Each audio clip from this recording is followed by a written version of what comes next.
Ladies and gentlemen, it's Sunday night, December 9th, 2018, and you're tuned in to the Hidden Path Podcast. I'm your host, Resonance Rich. This show is brought to you by godlikeproductions.com, our home and community forum. We'd like to ask you to help us support GLP by heading on over there and checking it out. If you're already a member, consider purchasing a premium membership. You'll get some awesome perks and an awesome feeling knowing you're helping support a community that shares unfiltered, user-driven news and information. If you haven't been to GLP, godlikeproductions.com, we'd like to ask you to head on over there. Check it out. You might find some information that could quite possibly blow your mind.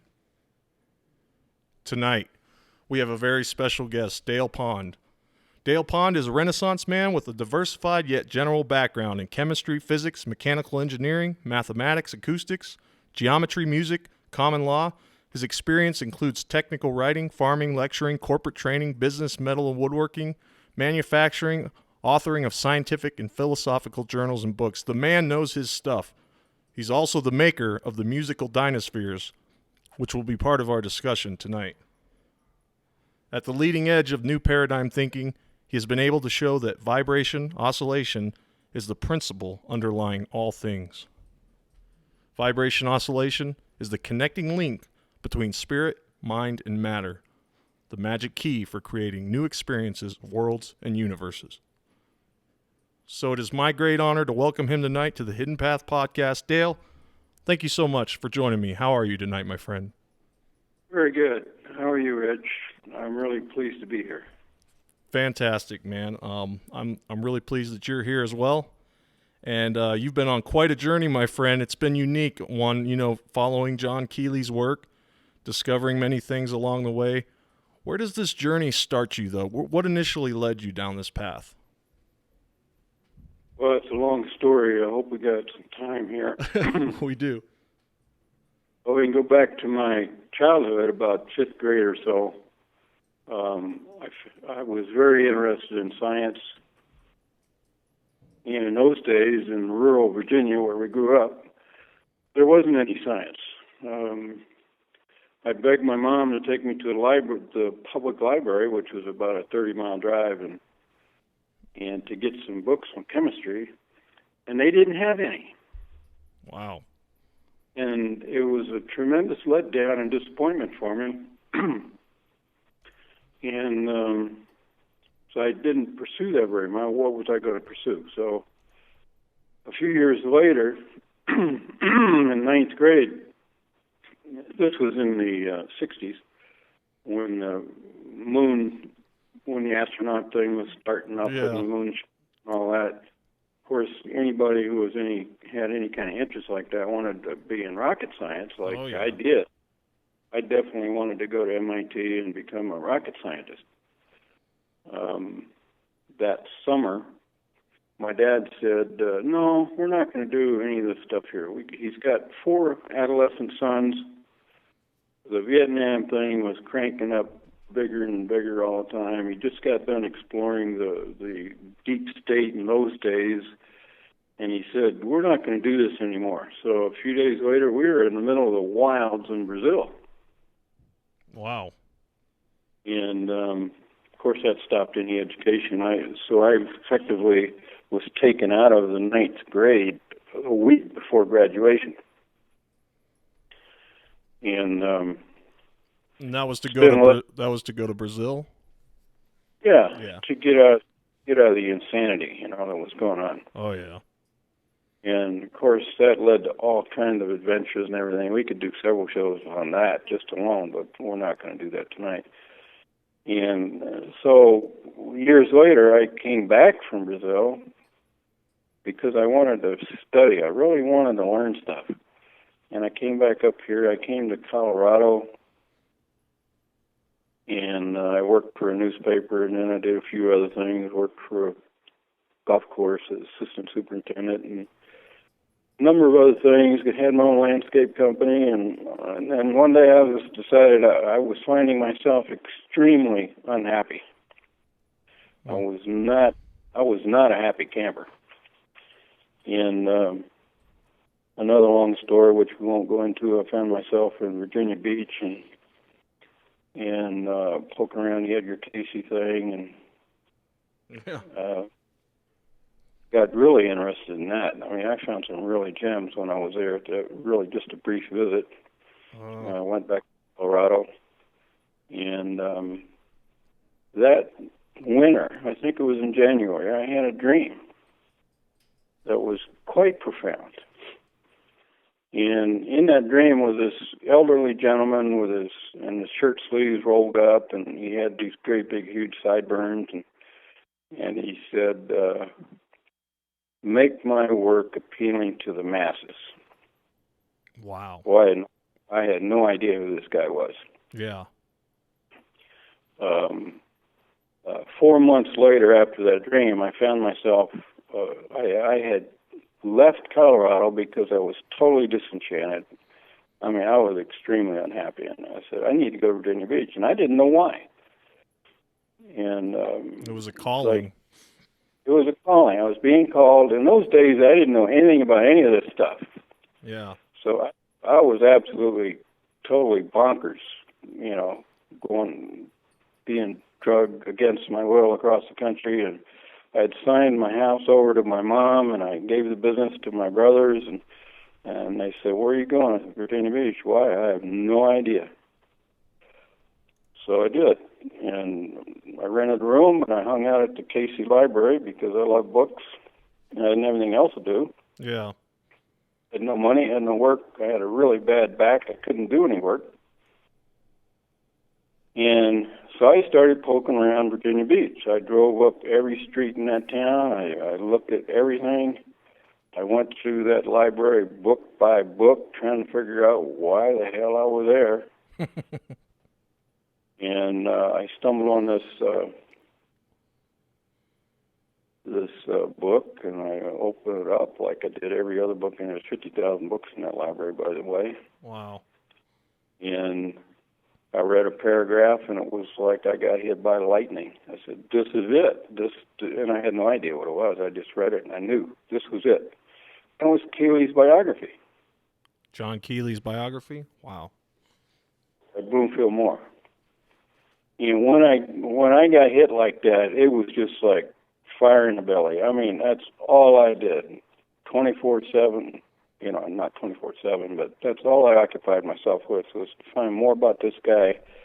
The word vibration or vibratory or vibrate, anything that had those words in it, just caused a thrill to go through my body. So I was home, and I went to the various university libraries that I could drive to, looking for anything on this man. I mean, it was just driving me.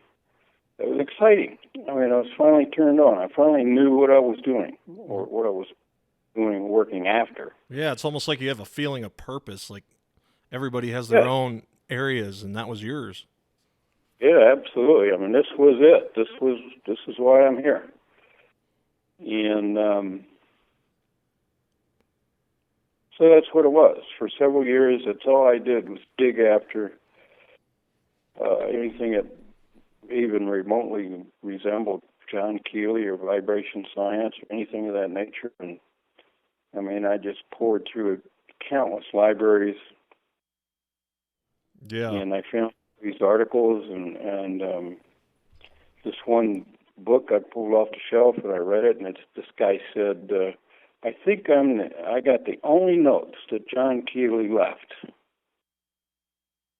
So it was a book written by a guy in England. So I wrote to the publisher and said, "Hey, I'd like to talk to this author." And so they put me in touch with the author, and he said, "Yeah, I got these notes here." And I said, "Well, how about a photocopy of them?" He said, "Sure, no problem. Send me 50 pounds. So I sent him 50 pounds cash. I waited months. Those days was pre-internet days, right? Pre-internet days, you mail off a letter. And finally, I got tired of waiting. I sent a letter, and I said, "Hey, what's happening? I sent you the money." And more months goes by, and I finally get a letter from the man's niece. And she said, "I'm sorry to inform you, but he passed away." Oh, and jeez. I said, "Well, we made this deal, and and he's going to send me these photocopy of these notes he had. And she says, well, I'll look around and see what I can find. Well, eventually she sends me the original notes, not a photocopy. Oh, wow. And it was the typewritten pages of the Snell manuscript written by this guy, Snell, in 1934. And it proved to be the best literature we have on Keely science to date. Wow. You know, we've never seen his books. He has written several books. We've seen some of his articles and pamphlets and things like that, but we've never found books. We've never found his laboratory notes. And so it's been like a detective thing, you know, find out all, just putting pieces together and finding more pieces and linking them together. And it's been a huge jigsaw puzzle to put all this together. I'm sure it's taken years for you just to piece what you pieced together, right? Yeah, it's taken years, and it's going to take more years because it's a very, very broad and comprehensive, very deep paradigm. Yeah. That he developed it scientifically. He did it with bench work to prove what he was saying. The Dynaspheres, for instance, were proof of concept to prove out his idea about where this energy comes from and how it works. So he made this machine to prove that principle. And he made countless versions of it, and they worked. And we have newspaper and magazine articles, testimonials of people who saw these things working, and other scientists and engineers who took them apart to look for fraud or anything like that. And they said, no fraud here, but we have no idea how they work, but there's no fraud here. Wow. Yeah, and you got the idea from the Dynaspheres from Keely, but how did you know how to put it together? Is that something you found in those notes, or was that later down the line? Well, no, it's not in the notes. There is quite a bit of information about the Dynaspheres in the literature, but not enough to build one. Right. And because of the background that I grew up with, I knew that, like Casey. Casey was giving readings for people on how to make free energy machines and a whole bunch of other kind of machines. And I'm saying, well, why can't we do the same thing? And I happen to know this lady. I met her at a conference in 1994, and she appeared to be a world-class psychic. And so it was nothing for me to go that route. Mm-hmm. So I asked her. I said, ask John how to make this thing. Yeah. And he told us dimensions. He told us materials. He told us processes. Wow. He told philosophical background behind this thing, the spiritual work that we had to do for it to come into being. In that 4 months that it took to build our first Dynasphere was absolutely the most magical 4 months of my entire life. Man. Astonishing. And I think we pulled up a picture of the first one. Is this the first one? Correct me if I'm wrong.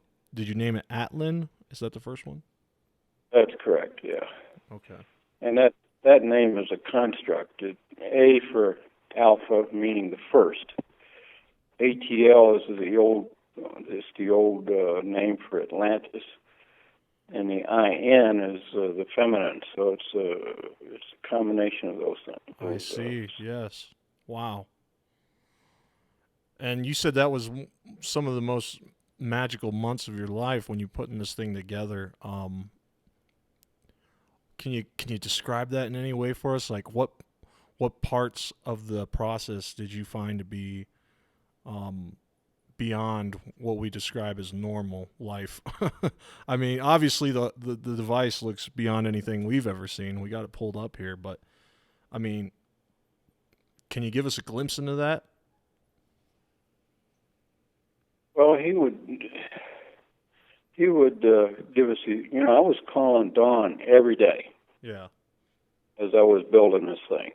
And she was right there on the spot. She would instantly have John tell me this, answer my questions, because we had the most basic idea. No one had ever seen one of these things, for 100 years. And I didn't know what I was building.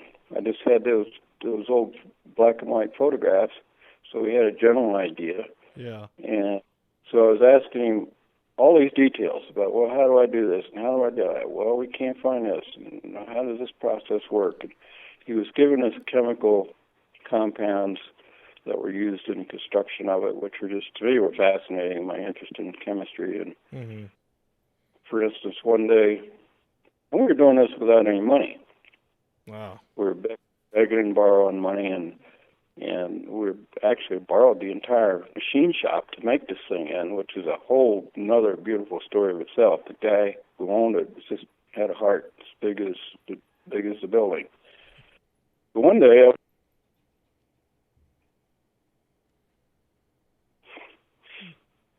didn't know what to do. It was an impasse because I couldn't buy the parts, the metal that I needed, a certain brass tube. Mm-hmm. So I was conned on, mostly to whine about it, I guess, and said, what are we going to do here? And then John comes on and he says, go ask Dwayne. He knows. And Dwayne was the shop owner. Oh, okay. Now, Dwayne didn't have any idea we were doing this, consulting psychic sources. He was a standard Sunday go to church guy. Right. He didn't realize there was a whole nother aspect to this creation. Yeah. I didn't know how he would react, so I didn't tell him. Right. Did eventually tell him. But this instance, I said, okay, how am I going to ask him, without him starting to ask me a bunch of questions? So I went over to a pile of scrap metal on the floor, and I started poking around the pile. And he comes over and he says, what are you doing? I says, well, I'm looking for a piece of brass. And I said the size and dimension and everything, and, maybe there's something in the pile. And we both poke around in there a little while, and he jumps up and he says, I know.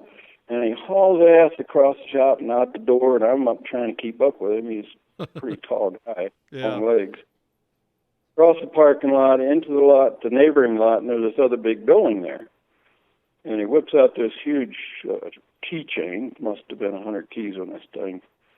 And he unlocks the door and opens it, and it's empty except for two big wooden crates on the far end of the building. And we go over there, and they were salvaged plumbing parts, brass plumbing parts. Okay, yeah. And sitting right on top of the one box that I walk up to are these two pieces of metal that work perfect. Oh, man. Don't you love it how things work out like that? How do you categorize something like that? It's fate, in a way. I don't know if there's a better word for it, probably. Well, that was typical of what was going on in that 4 months. Yeah. And it was just amazing, and that was my first experience at machine work. I had never really used any cutting metal and building a machine. So just the process of this thing coming together piece by piece by piece. Yeah.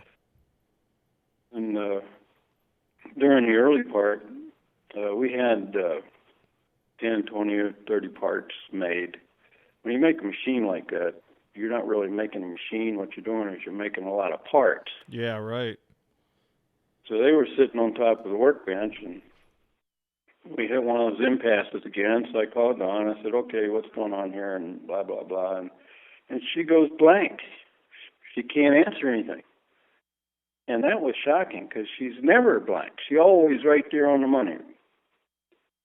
And I got all frustrated, and I said, I'll give you some background first. Early 70s. This was in 95, by the way, that we were making this machine. Okay. In the early 70s, when I was in Brazil, I had stumbled across the Finhorn books about the Finhorn Gardens in Scotland. Okay. Yeah, I'm not too familiar with those. Fascinating story. If you ever get a chance to interview somebody from Finhorn, you might want to do that because. Yeah, I'll look that up. It's Finhorn, like a shark fin. Is that how you?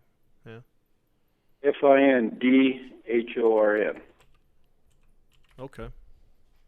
And they had this garden thing going on, and the three people who were doing it, one of them was a psychic lady, and they were constantly asking her what they needed to do and what they were doing to build this garden, which became world famous. It was absolutely extraordinary what they did.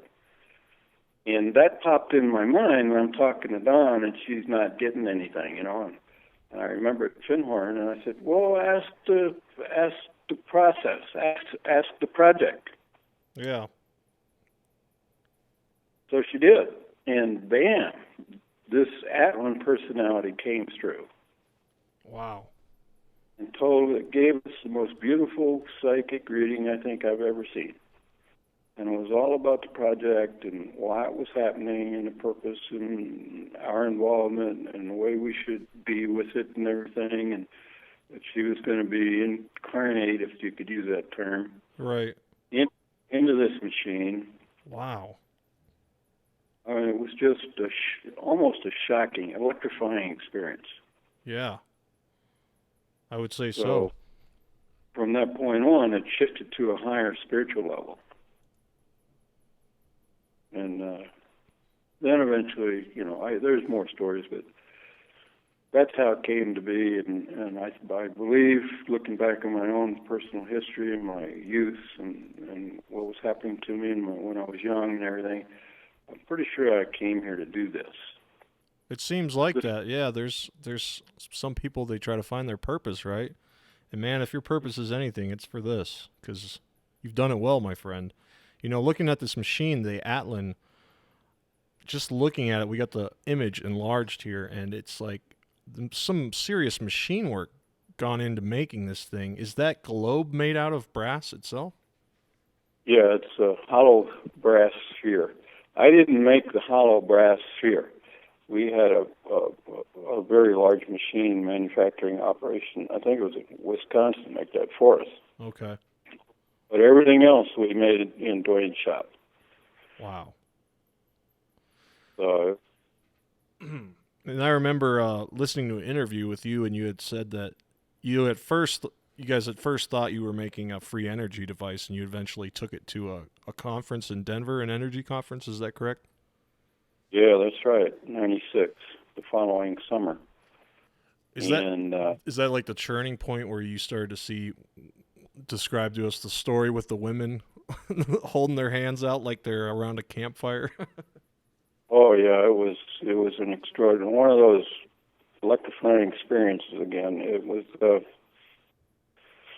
an energy conference, which I've been to many of them, you know, the alternative energy, the free energy, you know, we go back to the early 80s when I first associated with that group.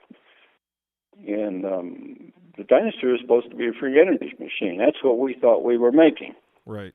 Because all the stories in the newspapers and magazine articles talked about how it rotated and had so much power and rotation and et cetera, and we were going to do that. And but we didn't get it rotating, and I took it to this conference, first time out in public. And we had a special made table that was made for it. And I come back from lunch one day, and there's all these women, maybe 10 women standing around this thing. And they all had their hands out, palms outward towards it, as though they were warming their hands on a fire. And I kind of said to myself, oh my God, what the hell are these people doing? And I was concerned because we had, you know, it would take $50,000 to replace this thing, and here are these people monkeying around with my machine. Right. So I said, what are you guys doing? And this one lady said, just as a matter of fact, as anything, you ask anybody anything, it's just very matter of factly said, we're standing here feeling the love come off this machine. Wow, the love. And the other women, all of them nodded in agreement with what she just said.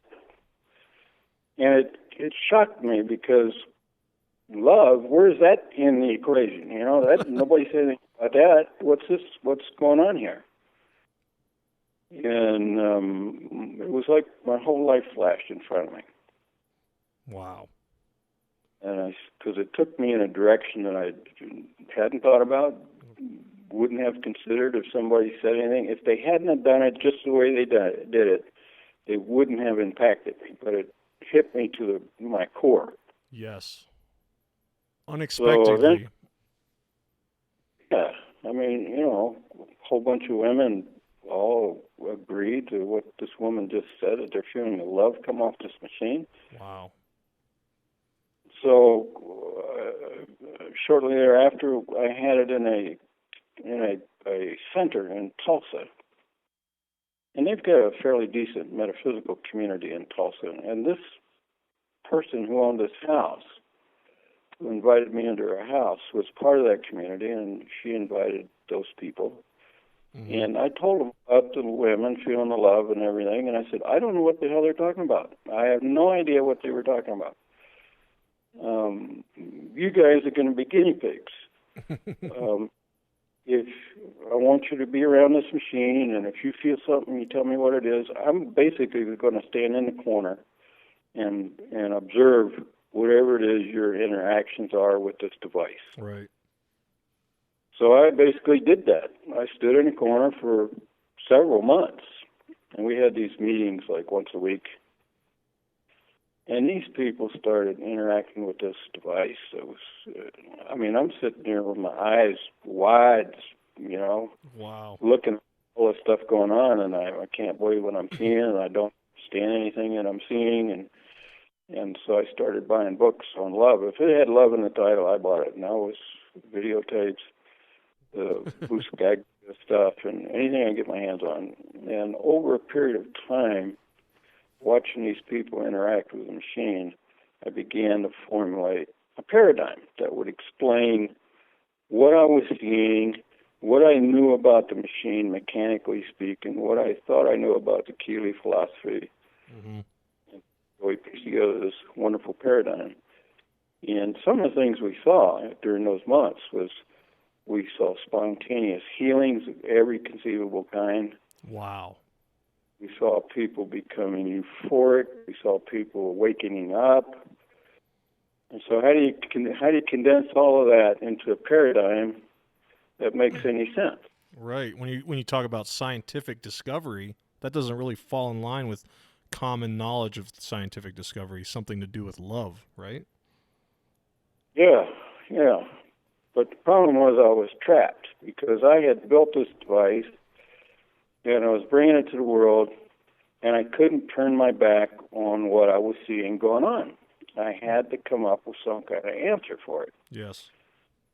So I was kind of trapped in it, and the paradigm is really beautiful and can be quite involved and quite complicated. And I've spent all the years since then filling in all the holes on this paradigm.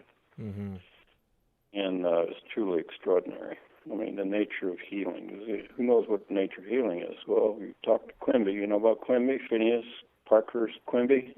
I do not. Oh, you should. Yes. He was a healer in the middle 1800s, and he healed 12,000 people. Whoa. And he believed he had rediscovered the process and the method that Jesus used to heal people.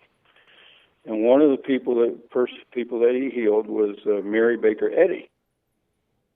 Okay. I'm sure you heard of. She started a big church. Yeah, sounds familiar. And she worked with him for a couple of years in his process, and eventually she went and started her own organization, which became world famous, and they've healed tens of thousands of people. So what is this? What is this that heals people just by talking to them? Right. And Quimby had it figured out. I mean, that man, when you read his stuff and really understand what he was saying, it just rocks you to your core.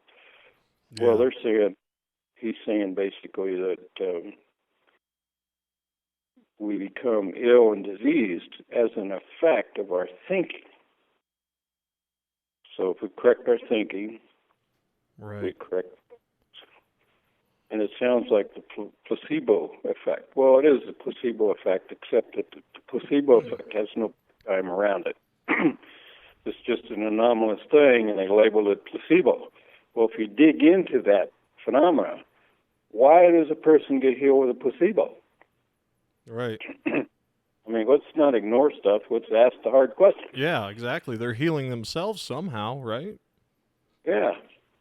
Well, Quimby hit the nail on the head.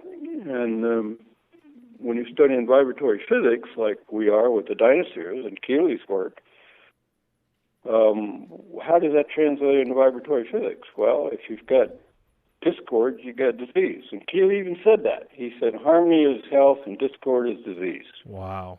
Yeah, so true. So you take your thinking, if it's discordant, which means if you're angry or frustrated and you're, beating up on people, or especially beating up on yourself, right, that manifests in your body because the mind is creative. Our mind is a part of the God mind, and the God mind is creative, so our mind is creative. So whatever you think, you're going to get. Right. Mind over matter. Mind in matter. Mind in matter. So that's what Quimby stumbled on. Well, if you think good thoughts, you'll be healthy. If you think negative thoughts, you're going to be unhealthy. And he was very psychic, and he could go to these people, and he could feel what they were feeling. And he could look into their body or their organism or their spirit or whatever, and he could say, okay, this happened when you were a kid, and your aunt said when you went to her and you had this itch on your cheek, and she said, oh, well, that's just let's hope it's not something like your mother had. Yeah. Or whatever. Then you start thinking about that. Yeah, so her aunt embedded this thought into this kid. And by the time the kid got older, this thing on her cheek grew into a tumor or something. My goodness. And Quimby said, okay, that's where this started. And he talked to the gal, and he said, this is where it started, and this is what it is, and everything. And he undid that thought that was in her mind. And boom, it was healed. Yeah. So.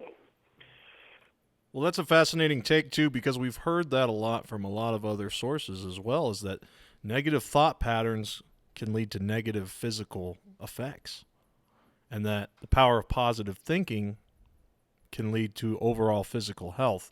Although science can't really get a grasp on this, it seems like, they'll call it, what is the word they use for it? Fringe science or whatnot. They got words to discredit it, but it's there. It's something we see with placebos, and that is so fascinating. So you've seen a lot of healing at the center in Tulsa where you were testing the device at. What were some of the more drastic ones you've seen? Were they actually being healed with pretty bad diseases? Well, we didn't get to that point. We were moving in that direction. We had a lot of backs being healed, a lot of arthritis being alleviated, those kinds of things. Right. We had one gal come in one night, and she had just broken up with her boyfriend or whatever, and she was totally a wreck. Yeah. Just an emotional wreck. And I said, well, sit over here on this cushion, and see if it doesn't get any better for you. And within minutes, it was astonishing. Within minutes, she was radiating joy and peace and love, and her face totally transformed. Wow. And we finally got some doctor to bring in one of his people, one of his patients. And it was a mental thing. It was not a physical thing. Yeah. Yeah. I forget what it was. But he brought this guy in, and he hung around the Dynasphere for a while, half an hour, or something like that. And this guy transformed right in front of the doctor. Wow. The doctor said, as he was leaving, he says, you need one of these in every clinic in this country. Oh, man.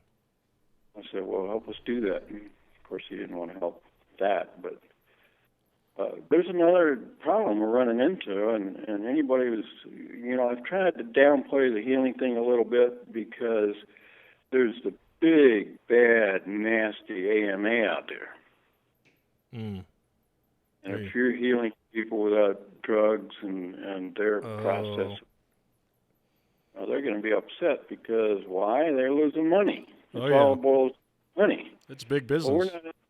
we're not interested in the money. We want to know why all this stuff works. Right. So that's kind of where that was. And I had a chiropractor friend show up. He was doing a workshop there for us, and absolutely amazing human being. And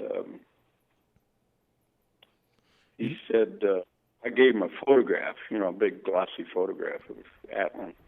And he took it home with him and put it up in his waiting room of his clinic. And he said later that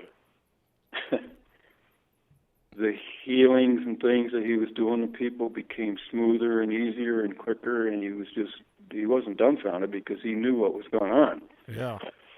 He was just reporting that back to us, and I said, well, if that's going on, and we had just seen that go on there in Tulsa, and when he confirmed it from 2,000 miles away, I decided, you know what, I'm going to put up every photograph I got on the internet.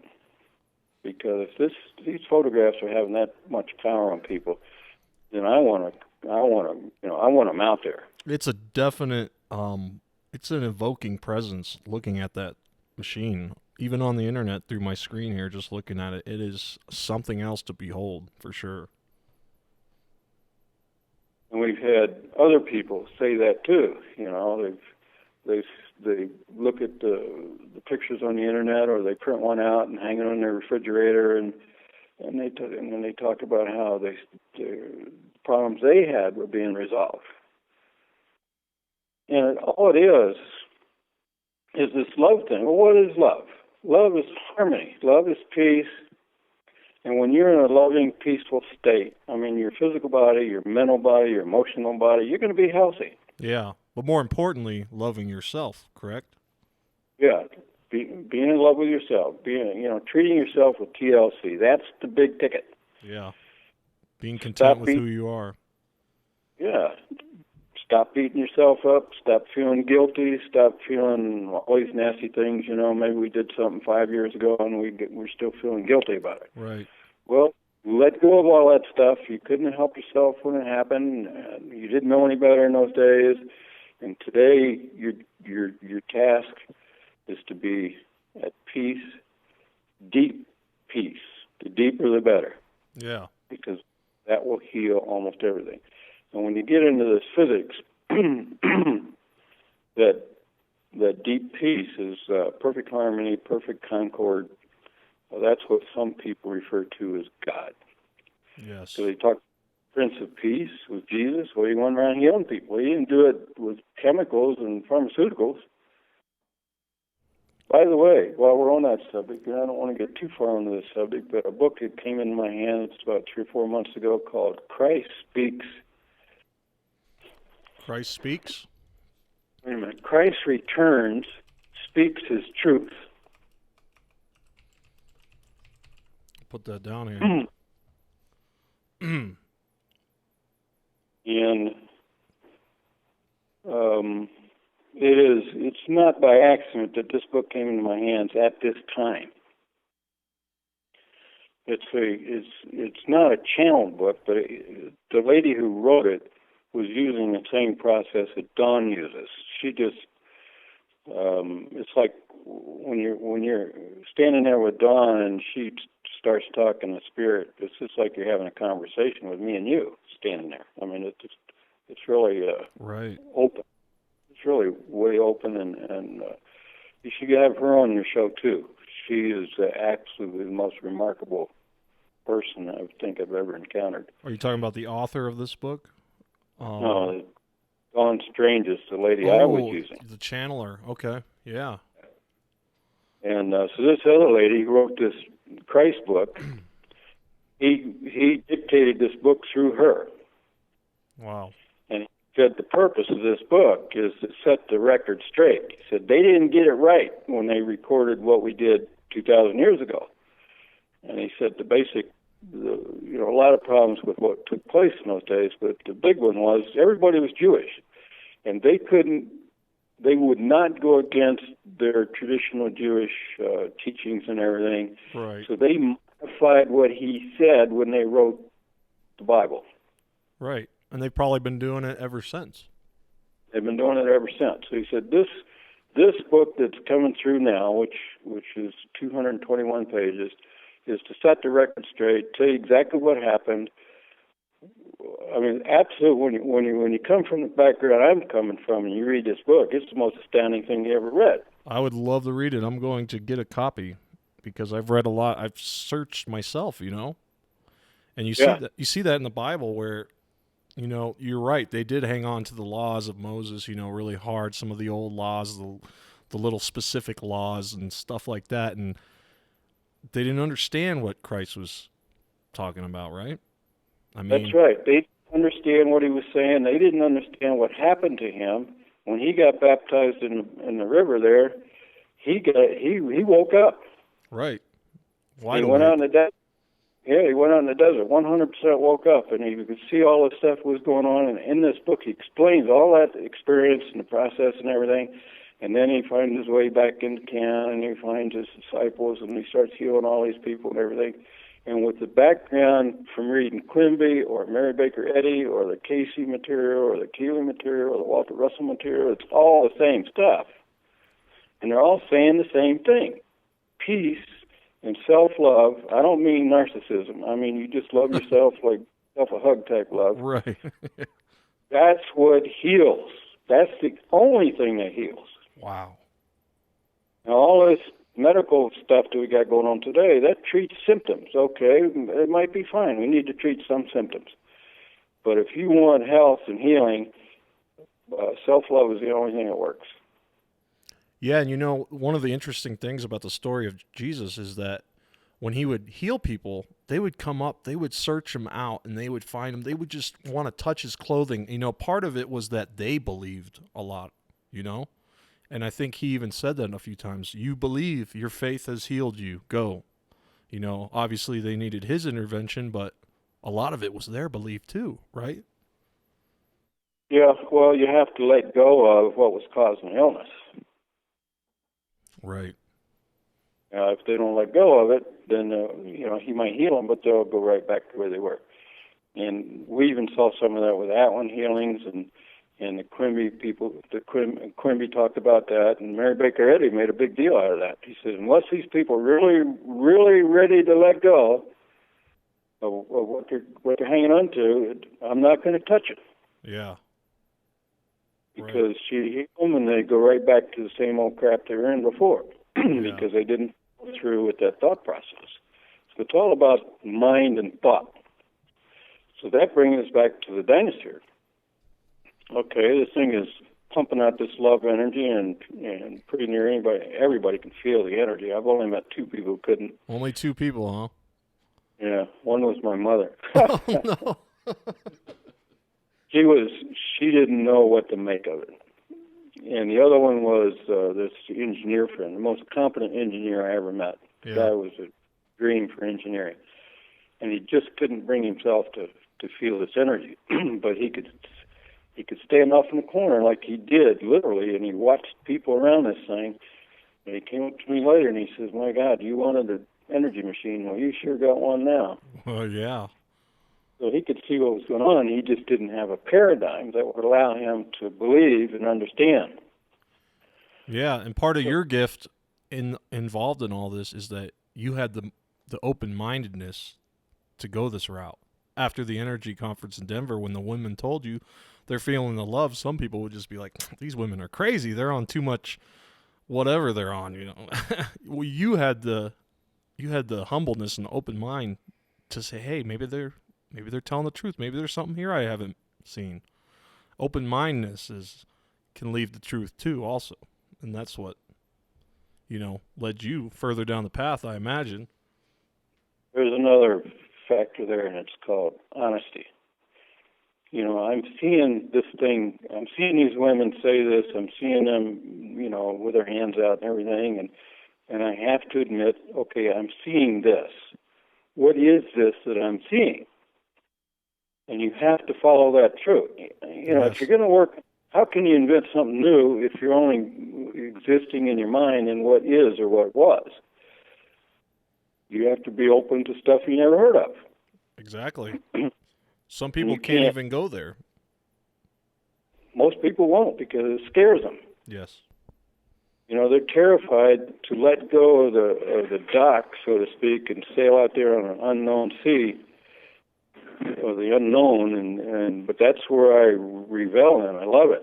Okay, let's go see what this is all about. Let's find out what's happening here. Uncharted territory, my friend. It's the best. Absolutely.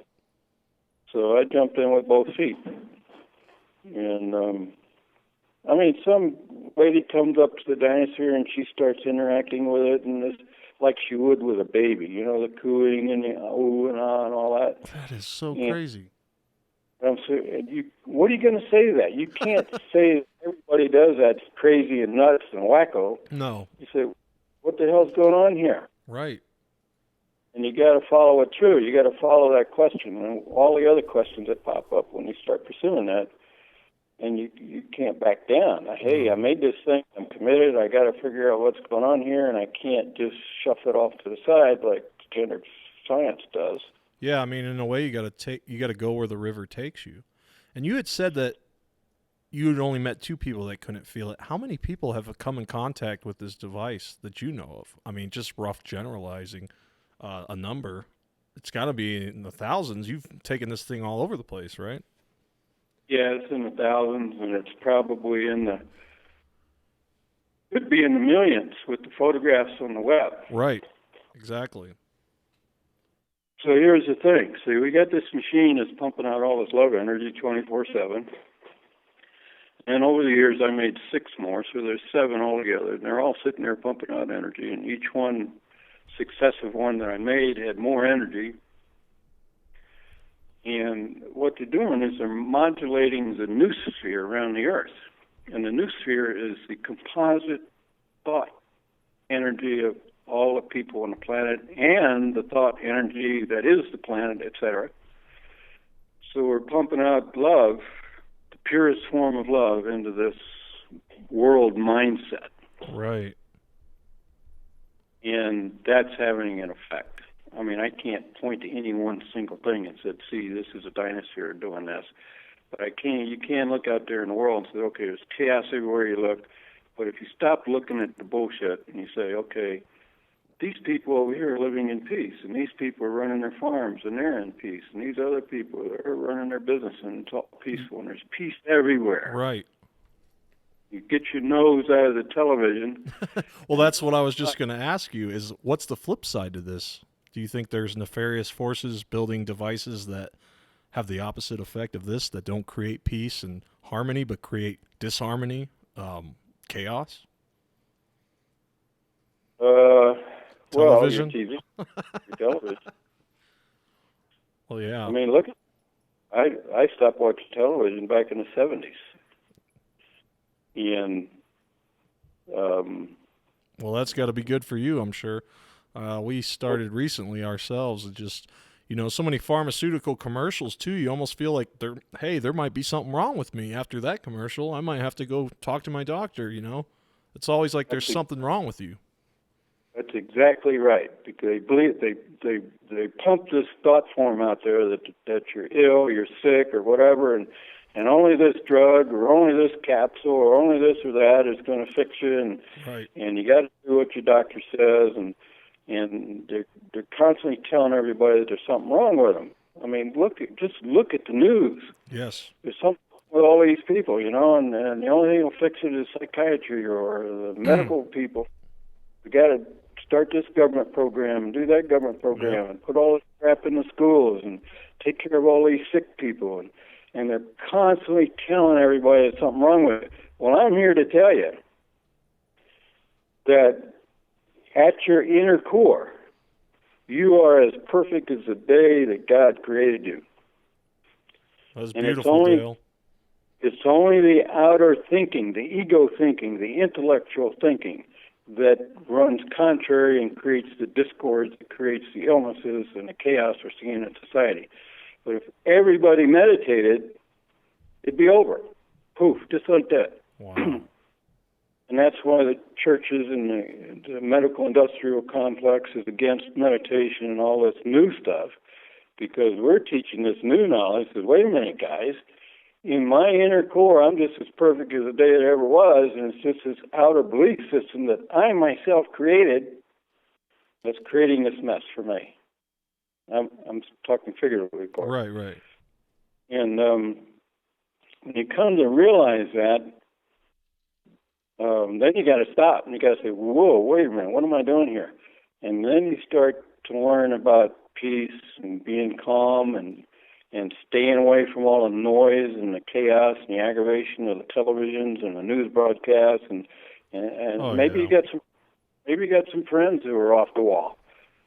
Well, just bid them goodbye and have a nice life, but you're seeking peace. We all need to be seeking this peace now, because that's what's coming.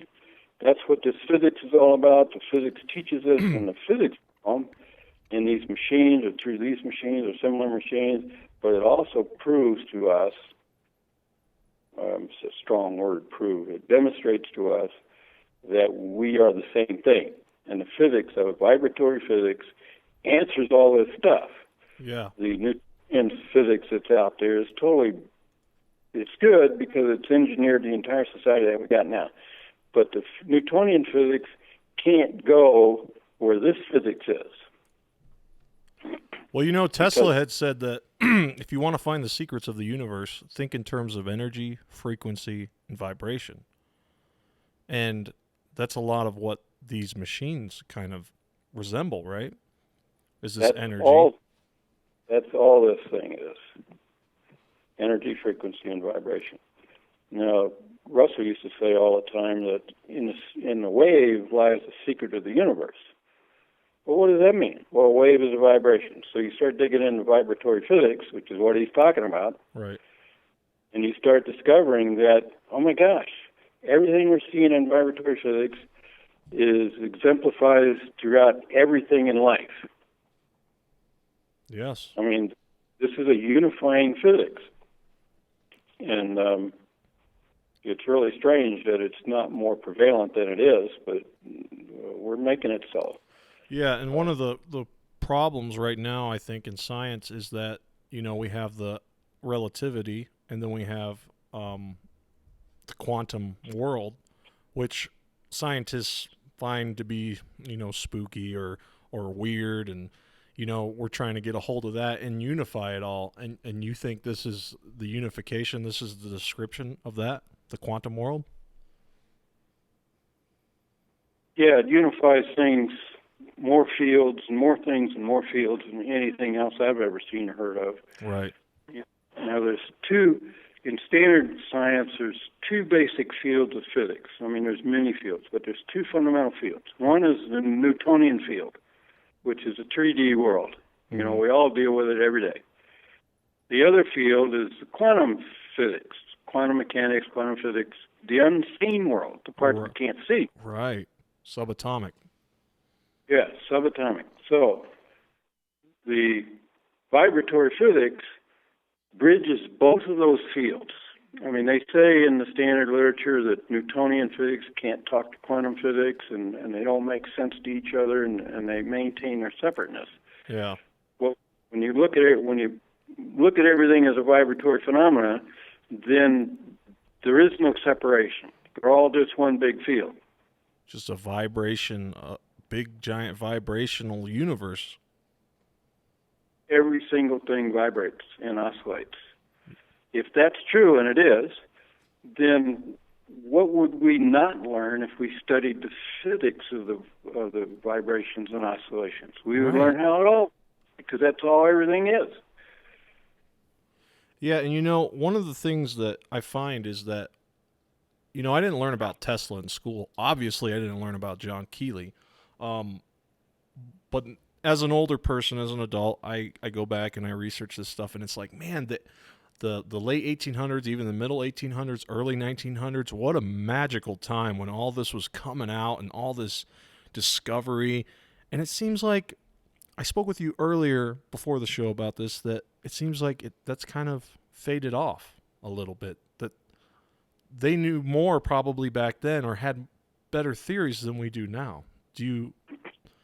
Am I giving it any credence here, or do you think that's... Well, there's another way of looking at what happened was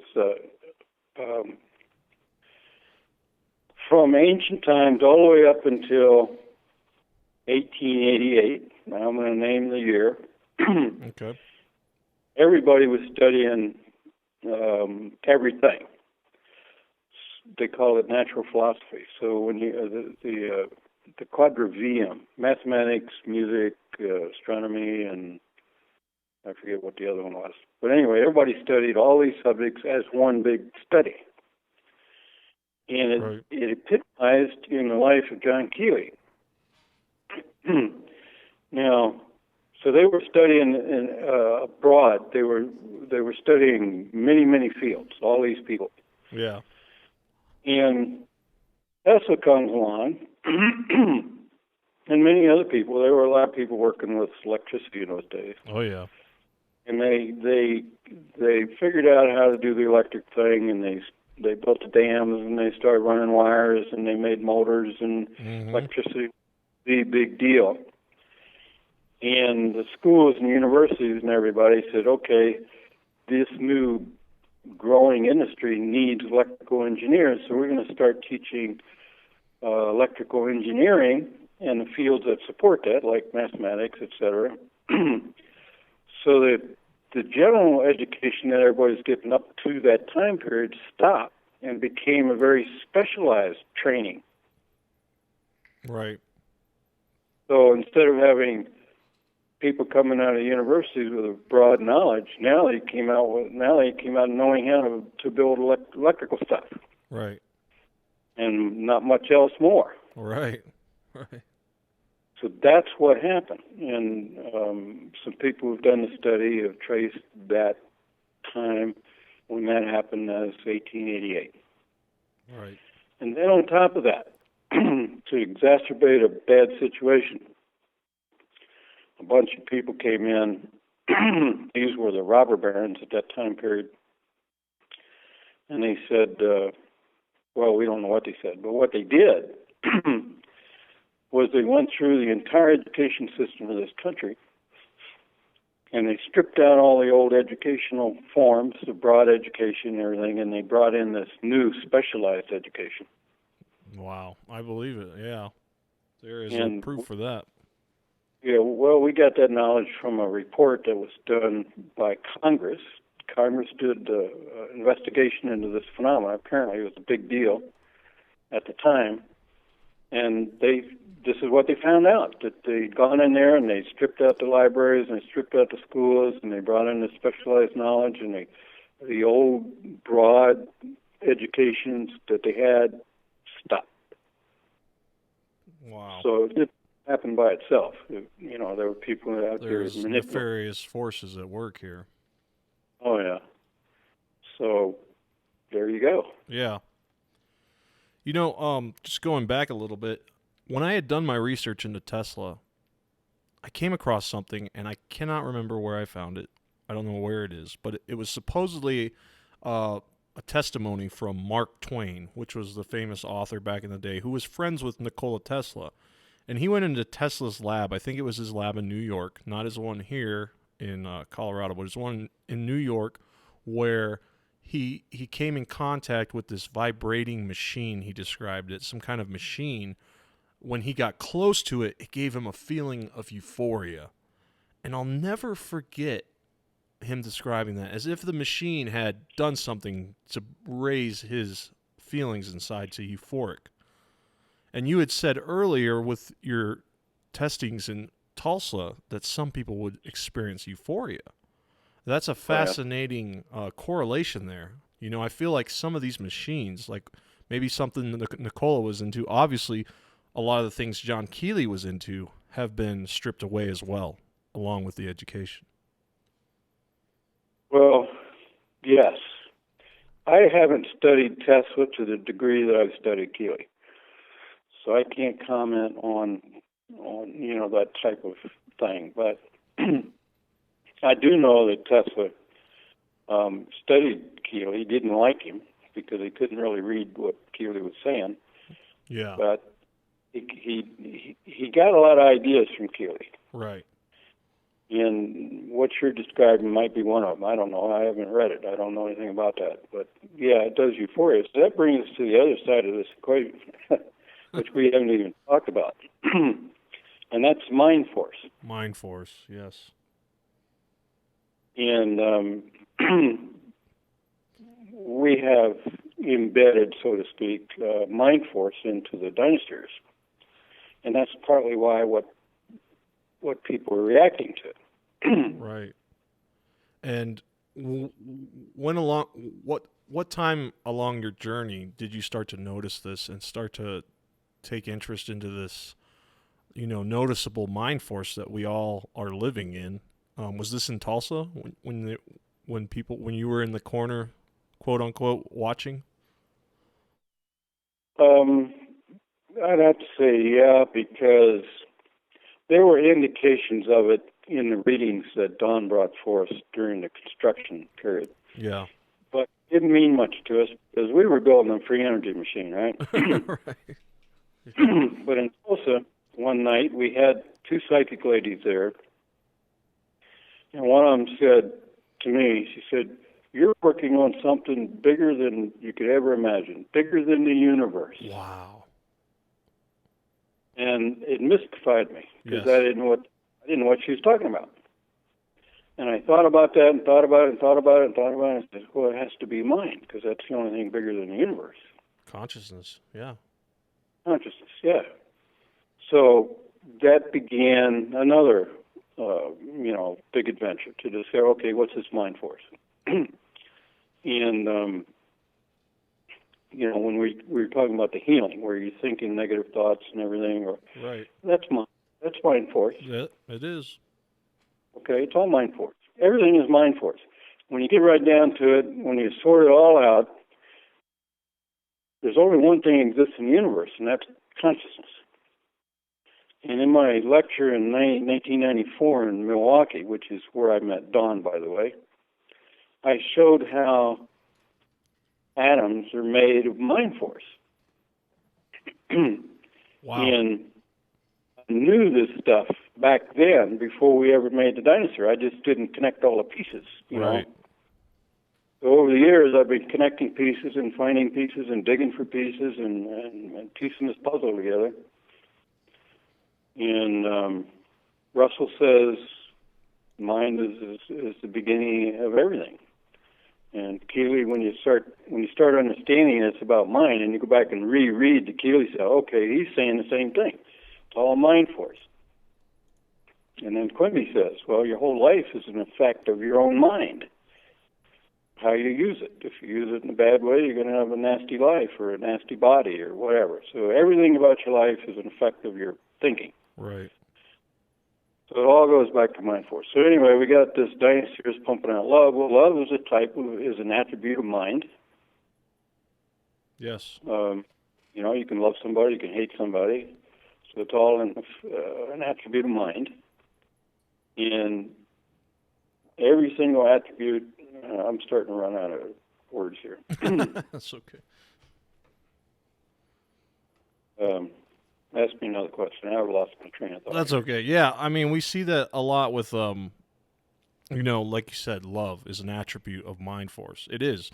And like the Bible even says at times that God is love. That's what God is. And, going back to that, you had said, there's many different religions out there, many different beliefs, okay? What is God? Who is God? Is God a guy flying around? Is he Santa Claus? Is that what God is? God may be this love force, this gravitational attraction that you either rebel against or you accept that this is how it is. Do you feel that may be the case?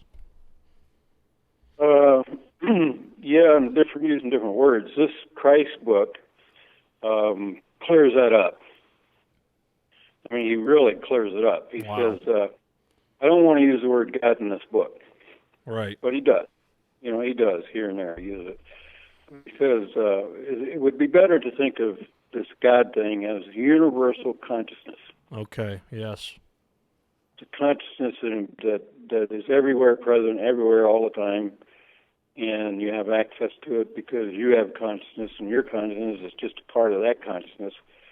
So in the paradigms I've been piecing together, I've seen that there's two major states of consciousness or mind. Okay.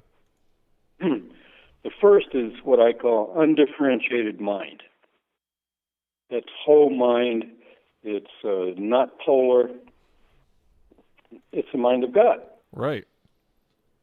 The other mind is the differentiated state of mind. And the metaphor for that is the rainbows. We got this undifferentiated light coming from the sun. Mm-hmm. When it strikes the water molecules in the air, it refracts or differentiates into the colors. Right. The different frequencies or wavelengths, right? Yeah, they become visible frequencies. Right. The undifferentiated mind has no frequency per se because it's non-polar, it's dipolar, it's neutral. Pure, right. Source. Therefore, everything is latent within the undifferentiated mind. And that's what they say, right? Everything comes from God. Right. So, boom, I lost the thought again. Well, anyway, I don't know if you read. Have you here's read? Here's how that works out. In a human life, in your life, my life, everybody's life, we're thinking all day long. Oh, yeah.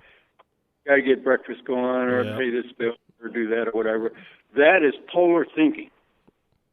Right. And it's not a high level of consciousness. It's a low level of consciousness. When we meditate and we shut that monkey mind down, Mm-hmm. then we get closer and closer to that dipolar state. Right. And when we do achieve that dipolar state, we don't achieve full dipolar, but we get right on against it.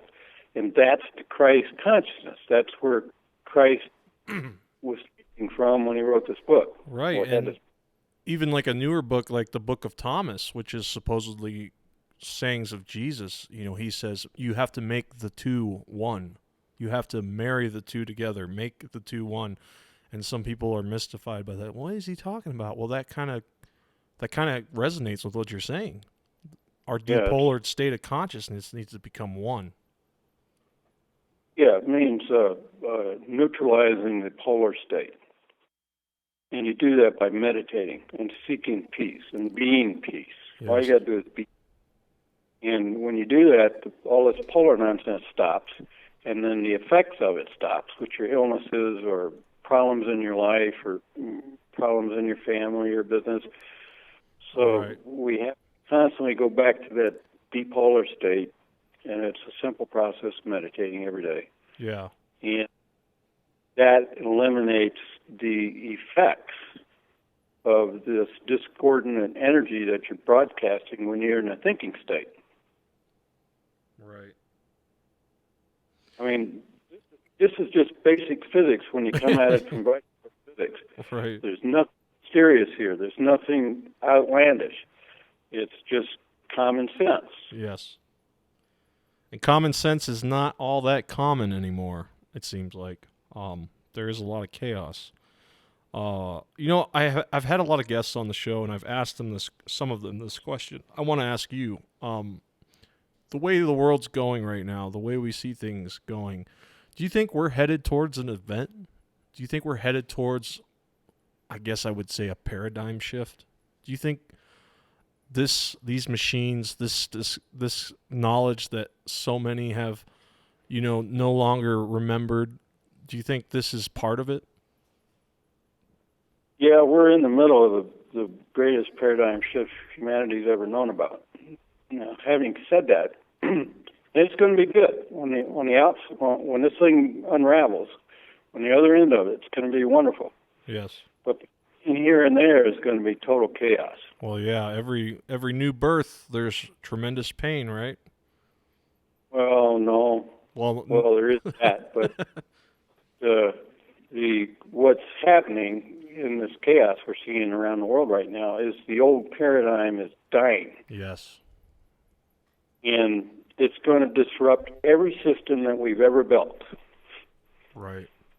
To make ready for this new stuff that's coming on. Well, in this chaotic takedown, there's going to be a lot of crap. Oh, yeah. I mean, it's not going to be nice. It's not going to be much fun, and it's going to affect a lot of people. Yes. Those ready and willing to let go of the past and the past patterns and the past ideas and like this socialism that they're promoting now. Yeah. You know, when you let go of all that horse crap, then you're open to the new. But people are not willing to let go. You know, they're hanging on, hanging on, and they're scared. That's where the pain is. Yeah, and I've come across a lot of folks that they're willing to let go of what we've all known as to be the status quo normalcy, right? But I've also met a lot of people that they're scared. I can tell. They won't tell me, but I can sense that they are scared that things are about to change and that they don't want to accept it, that they had, we all got plans, but I got a vacation coming up. I got a 5-year plan, a 10-year plan, those don't all fit in a universe that's evolving very rapidly. It seems like we are headed for a paradigm shift, and a lot of it has to do with information like John Keely was uncovering back in the 1800s, that this is all going to come back, and we're going to start to realize that we've possibly been lied to, first of all, and that we have much more inside of us than just 9 to 5, 401k, all this other, a car loan, whatever, a mortgage. There's more to this than what meets the eye. Do you agree? Oh, absolutely. There's so much more to it. It staggers the mind. When you start letting go and being open to the new and new ideas and new things in your life, and it's like me being drugged from Colorado to Virginia.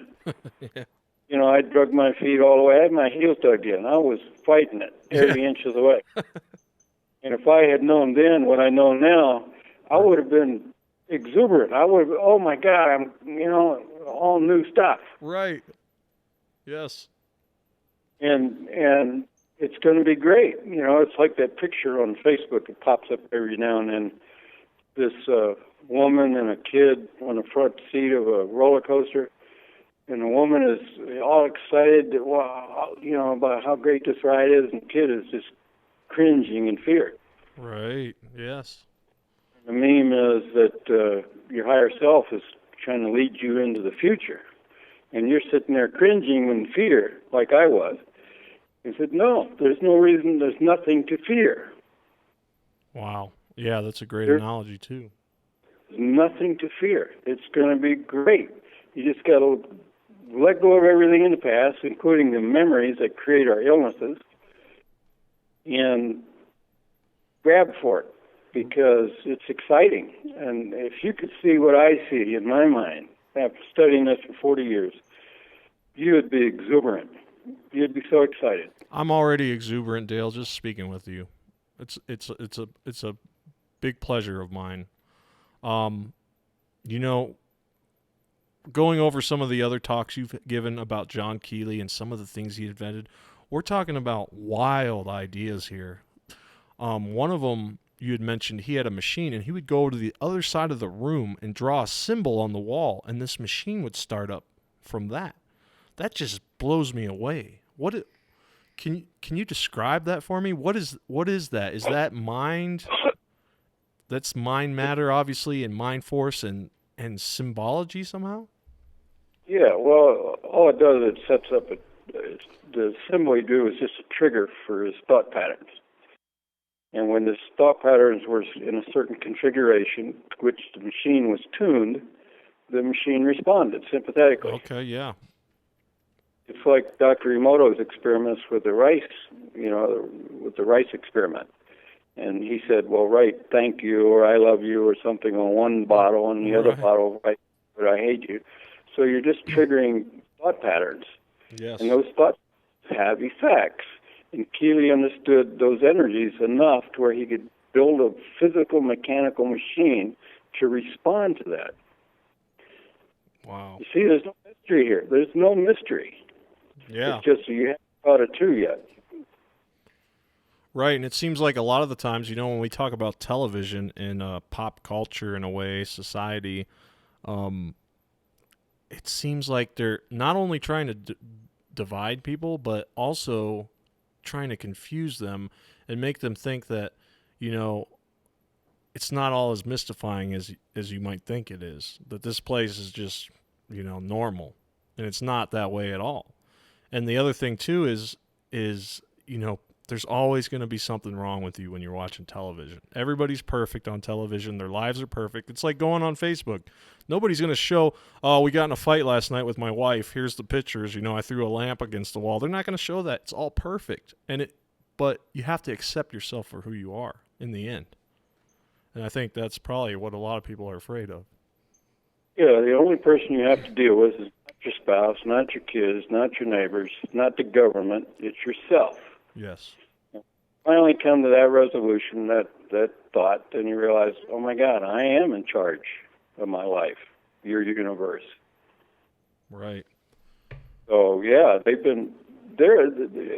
It's because there's a certain cadre of people out there who gain from our confusion and the misfortune, all of this from people. So they endeavor in an industrial way to create that. But they profit Absolutely. one way or another. That is so true. So we got to acknowledge that and say, okay, I'm just not going to play their game anymore. Screw those people. Right.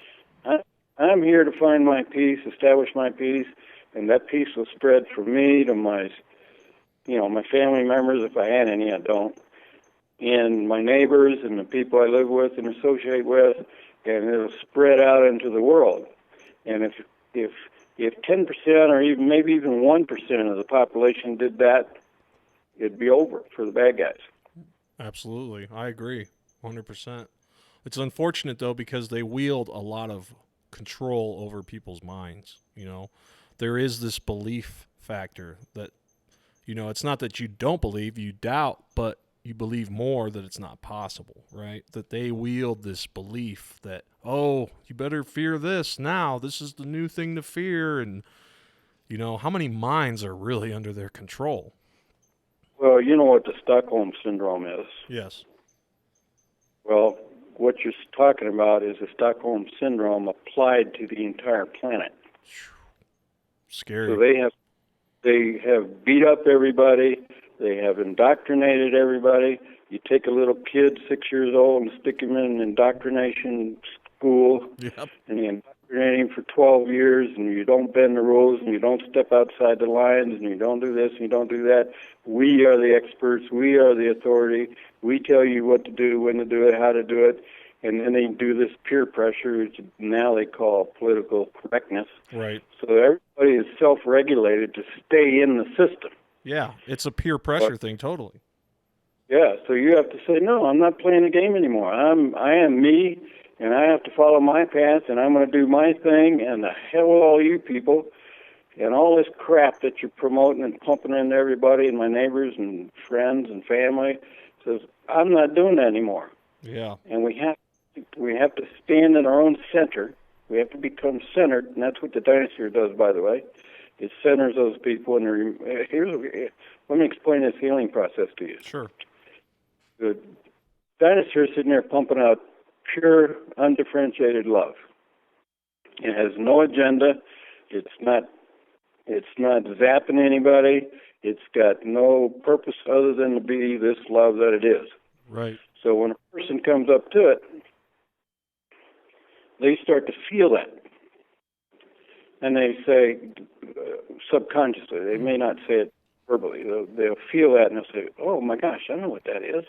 Oh, I remember what that is. And in that instant, they're healed because they go back to their center of perfect, pure love, which is what we all are, at our core. Wow. When they remember that, then they're instantly healed. Wow. It's when they wake up from that and they say, wait a minute, what's going on here? And they get back in their ego and their intellect, and they fall back where they came from. See, not everybody was healed, and not everybody was healed permanently. But that's how it works. Yeah, and it's not necessarily the machine's fault. It's ourselves, right? We have to be the ones to open the door. Yeah, I've seen numerous people come up to it, and you see them move into that mind state where they're they're centered, and you see that they're feeling the love. And then they catch themselves and they say, oh my God, I'm not going to do that, and they back away. And that's because they were hurt earlier in their life by what they thought was love. Okay. And when they felt that love again, they said, oh my God, I'm going to get hurt again. So they back off. Yeah. And the ego is a big promoter of that as well. We see the society as a lot of hurt going on, a lot of people being burned, so to speak, for whatever, somebody's own selfishness. And that's a shame. And there is... Well, yeah, it's a shame what's going on out there. And there's no real fix for it. Each individual has to wake up on their own, in their own way, in their own time. And they have to, eventually come to the realization that, gee, I am responsible for my life. Right. And when they come to that realization, then they can fix it. But they can't fix it until they come to that position, and everybody's going to come to it in their own time and place and circumstance. Right. I had one guy, I'll tell you this one story. I'm not going to say who it was, but okay. This guy was an avowed atheist. He didn't want to hear anything about anything except what he was doing. Right. But he had an opportunity to be in the vicinity of the Dynasphere for months on end. Wow. And one day he came to me. He was going through a lot of trouble, too. His wife divorced him and took everything and destroyed his life, and his business, everything. I mean, totally destroyed this guy. Yeah. And that was his way of coming to himself.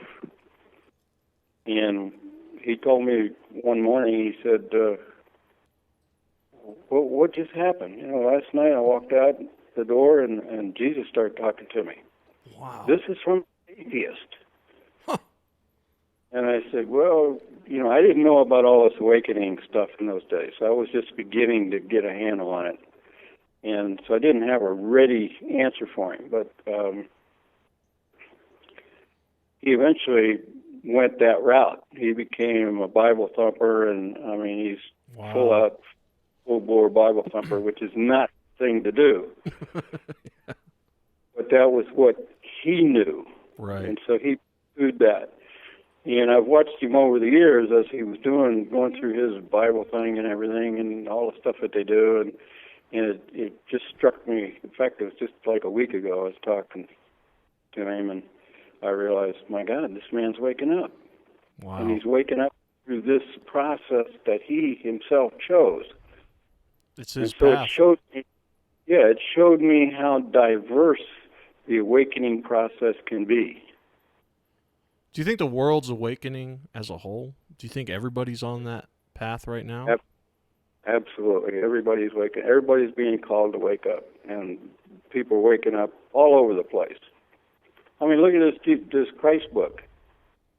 Yeah. I mean, you can't really. It's very difficult to find a hard copy of this book, but you can find a PDF and you can download it and read it. But how many tens of thousands of people have downloaded this book? Right. I'm definitely going to get a copy of this. So something I wanted to ask you is, if I were to come to you and say, "Hey, Dale, I want to build a machine of my own. What's the cost to build these things? If you don't mind going into that a little bit." Obviously, you said earlier it's quite a lot of money back in the day when you went to the conference in Denver, but these machines they have a lot of value in them. Not so much with the spiritual aspect, but the material as far as building them, right? Yeah, it's not a trivial build. You got to know machine work. Yeah. And you got to be able to spend months making parts, and what happens is it's going to accelerate your awakening. Wow. Just the process. Just the process. And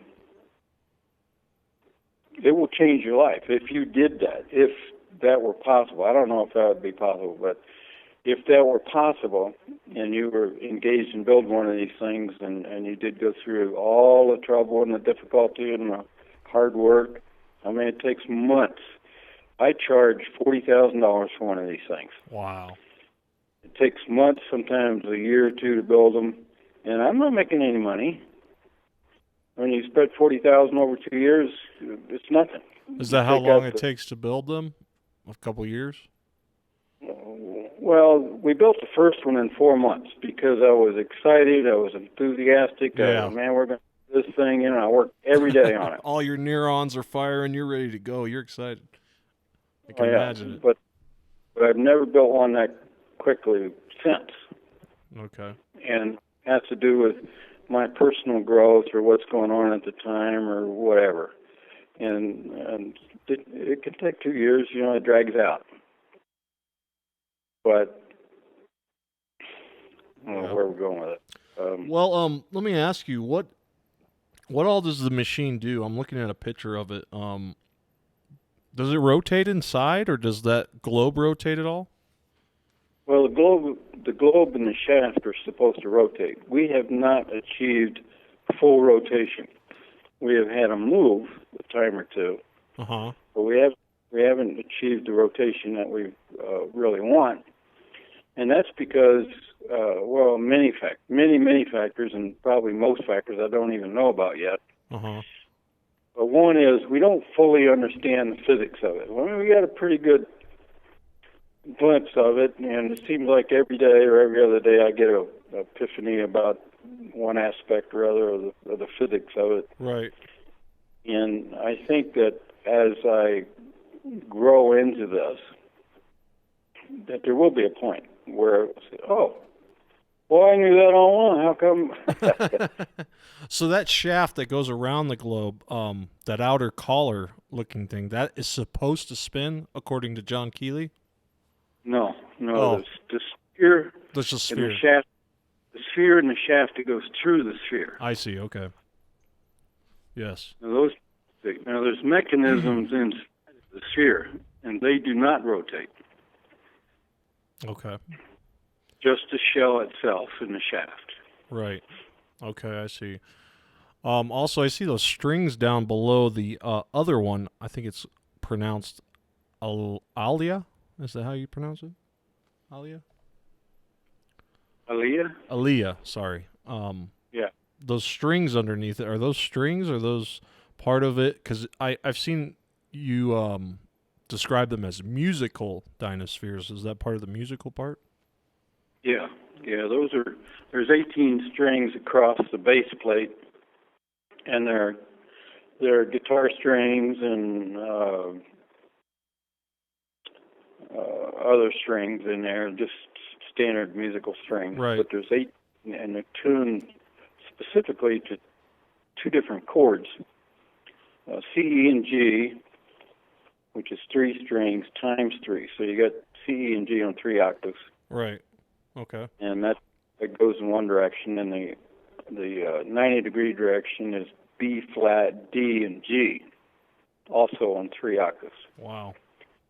And Keely, there's mention in the literature where Keely was using a combination of 9 tones to create certain effects, but there's not enough in the literature to identify exactly what it was all about. But right. It is pointed out in there. And those 2 sets of strings create 2 different sets of tones. The C, E, G, of course, is a very harmonious chord. So that's your peace or harmony chord. And the B flat, D, and G is discordant. So there's your discordant harmony. Oh. And those 2 states create all of nature. It's either concord or discord. Right.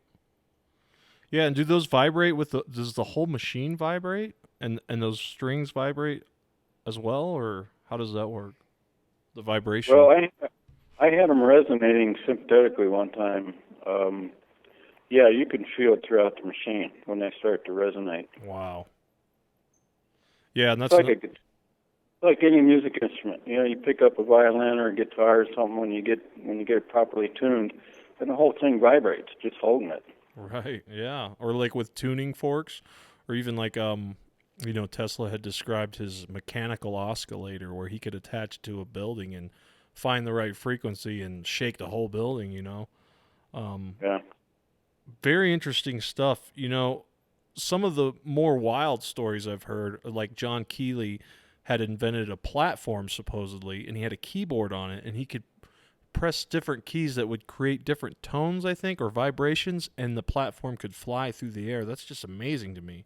That sounds a lot like ancient Indian hovercrafts, right?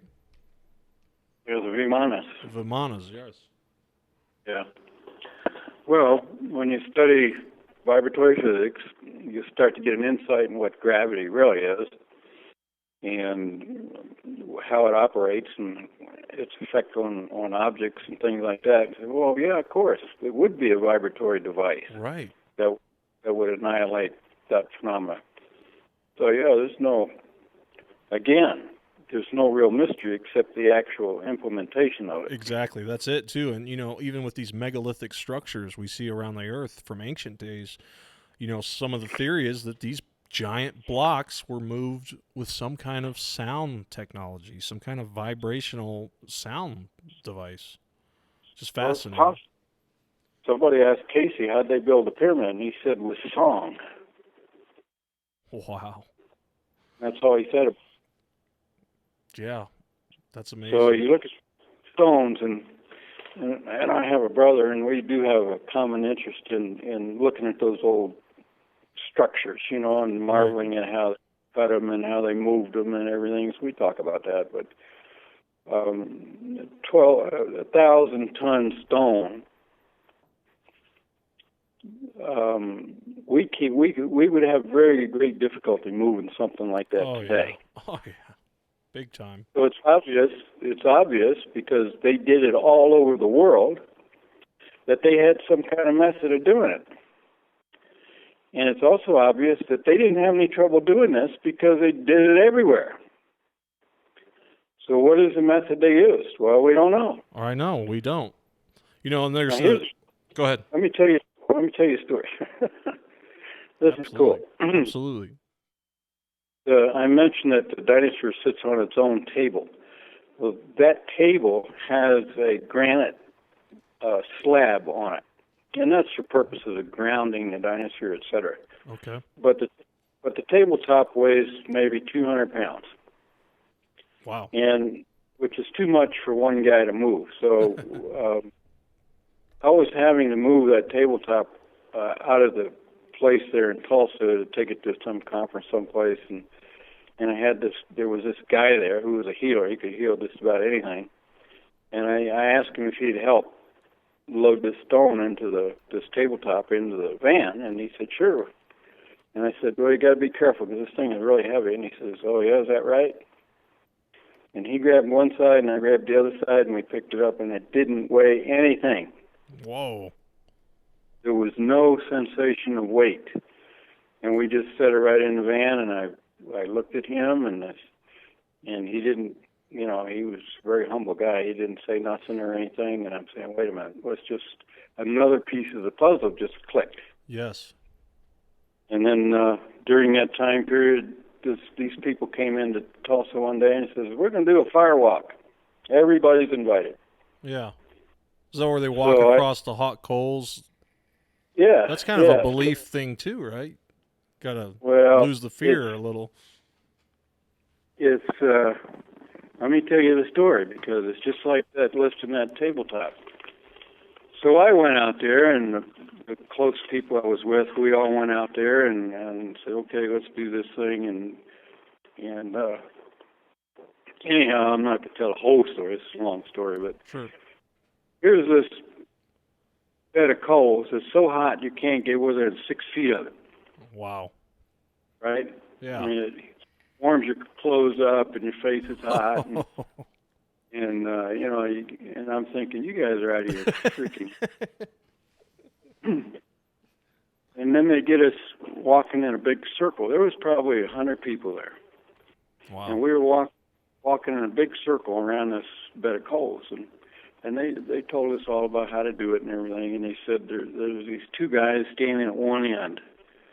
And he said, these are the gatekeepers. He said, only when you feel like you want to do this do you go between those two guys and step on the coals.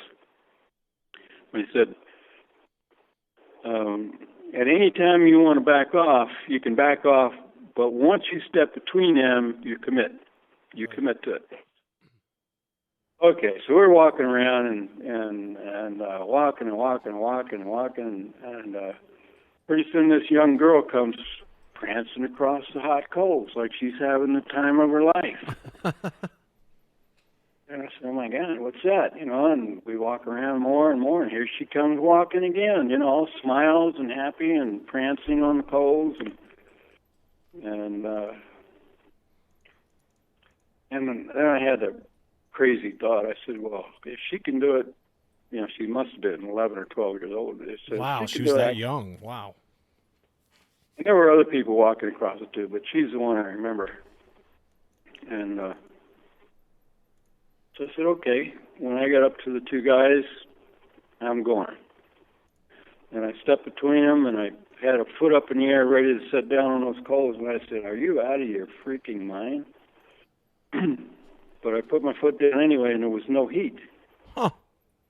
Here's a bed of coals that you couldn't get within 6 feet of it, but all of a sudden there's no heat. So I put my other foot out there, no heat. I mean, like gosh. there is no sensation of any heat whatsoever. Not on your feet, not on your legs, not on your clothes, nothing. Wow. And it's like you're walking on popcorn because it's crunchy, Yeah.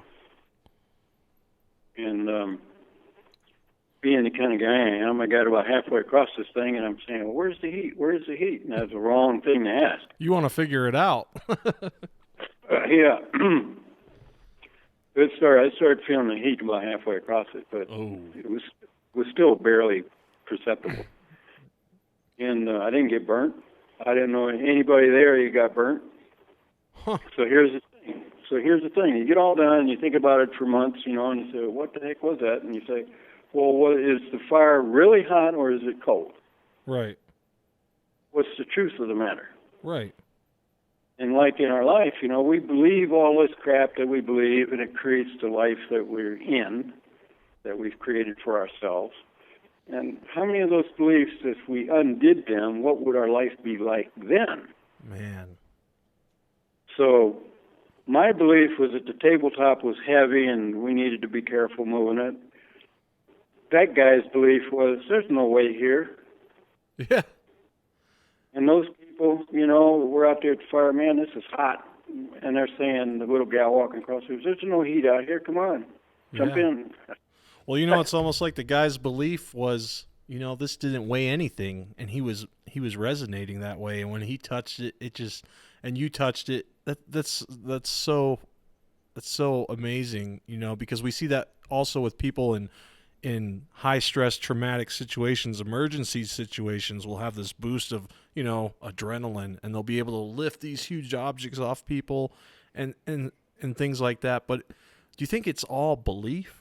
Do you think it's just our overcoming of doubt that we've been taught? What it is actually non-belief. See, if you believe it's heavy, it's heavy. But if you don't believe that misbelief, then what's it going to weigh? Nothing. Right. Wow. So according to Russell teachings and vibratory physics and everything, weight is pretty much just an opinion.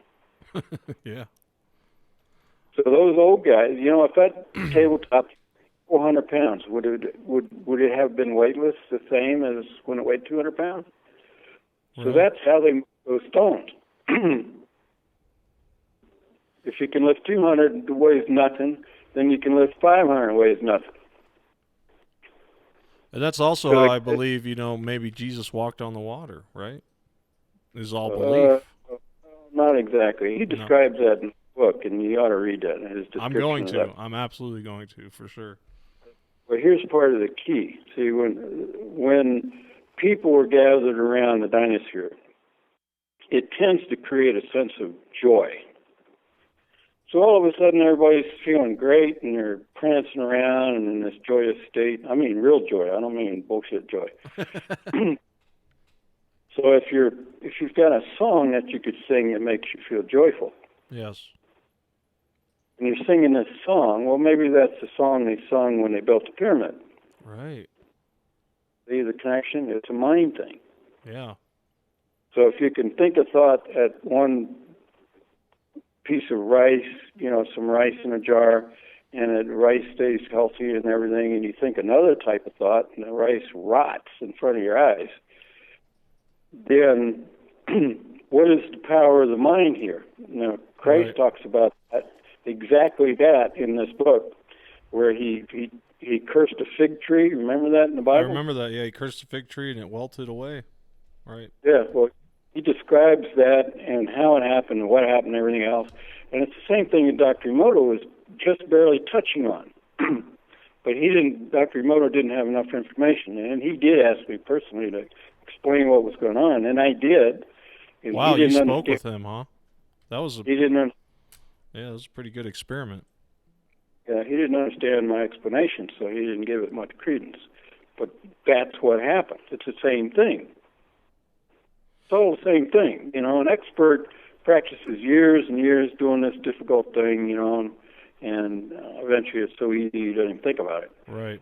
But a novice coming up, well, that's impossible. It's like the movie with Star Wars where he's in the jungle with that guy, and all the words escape me now.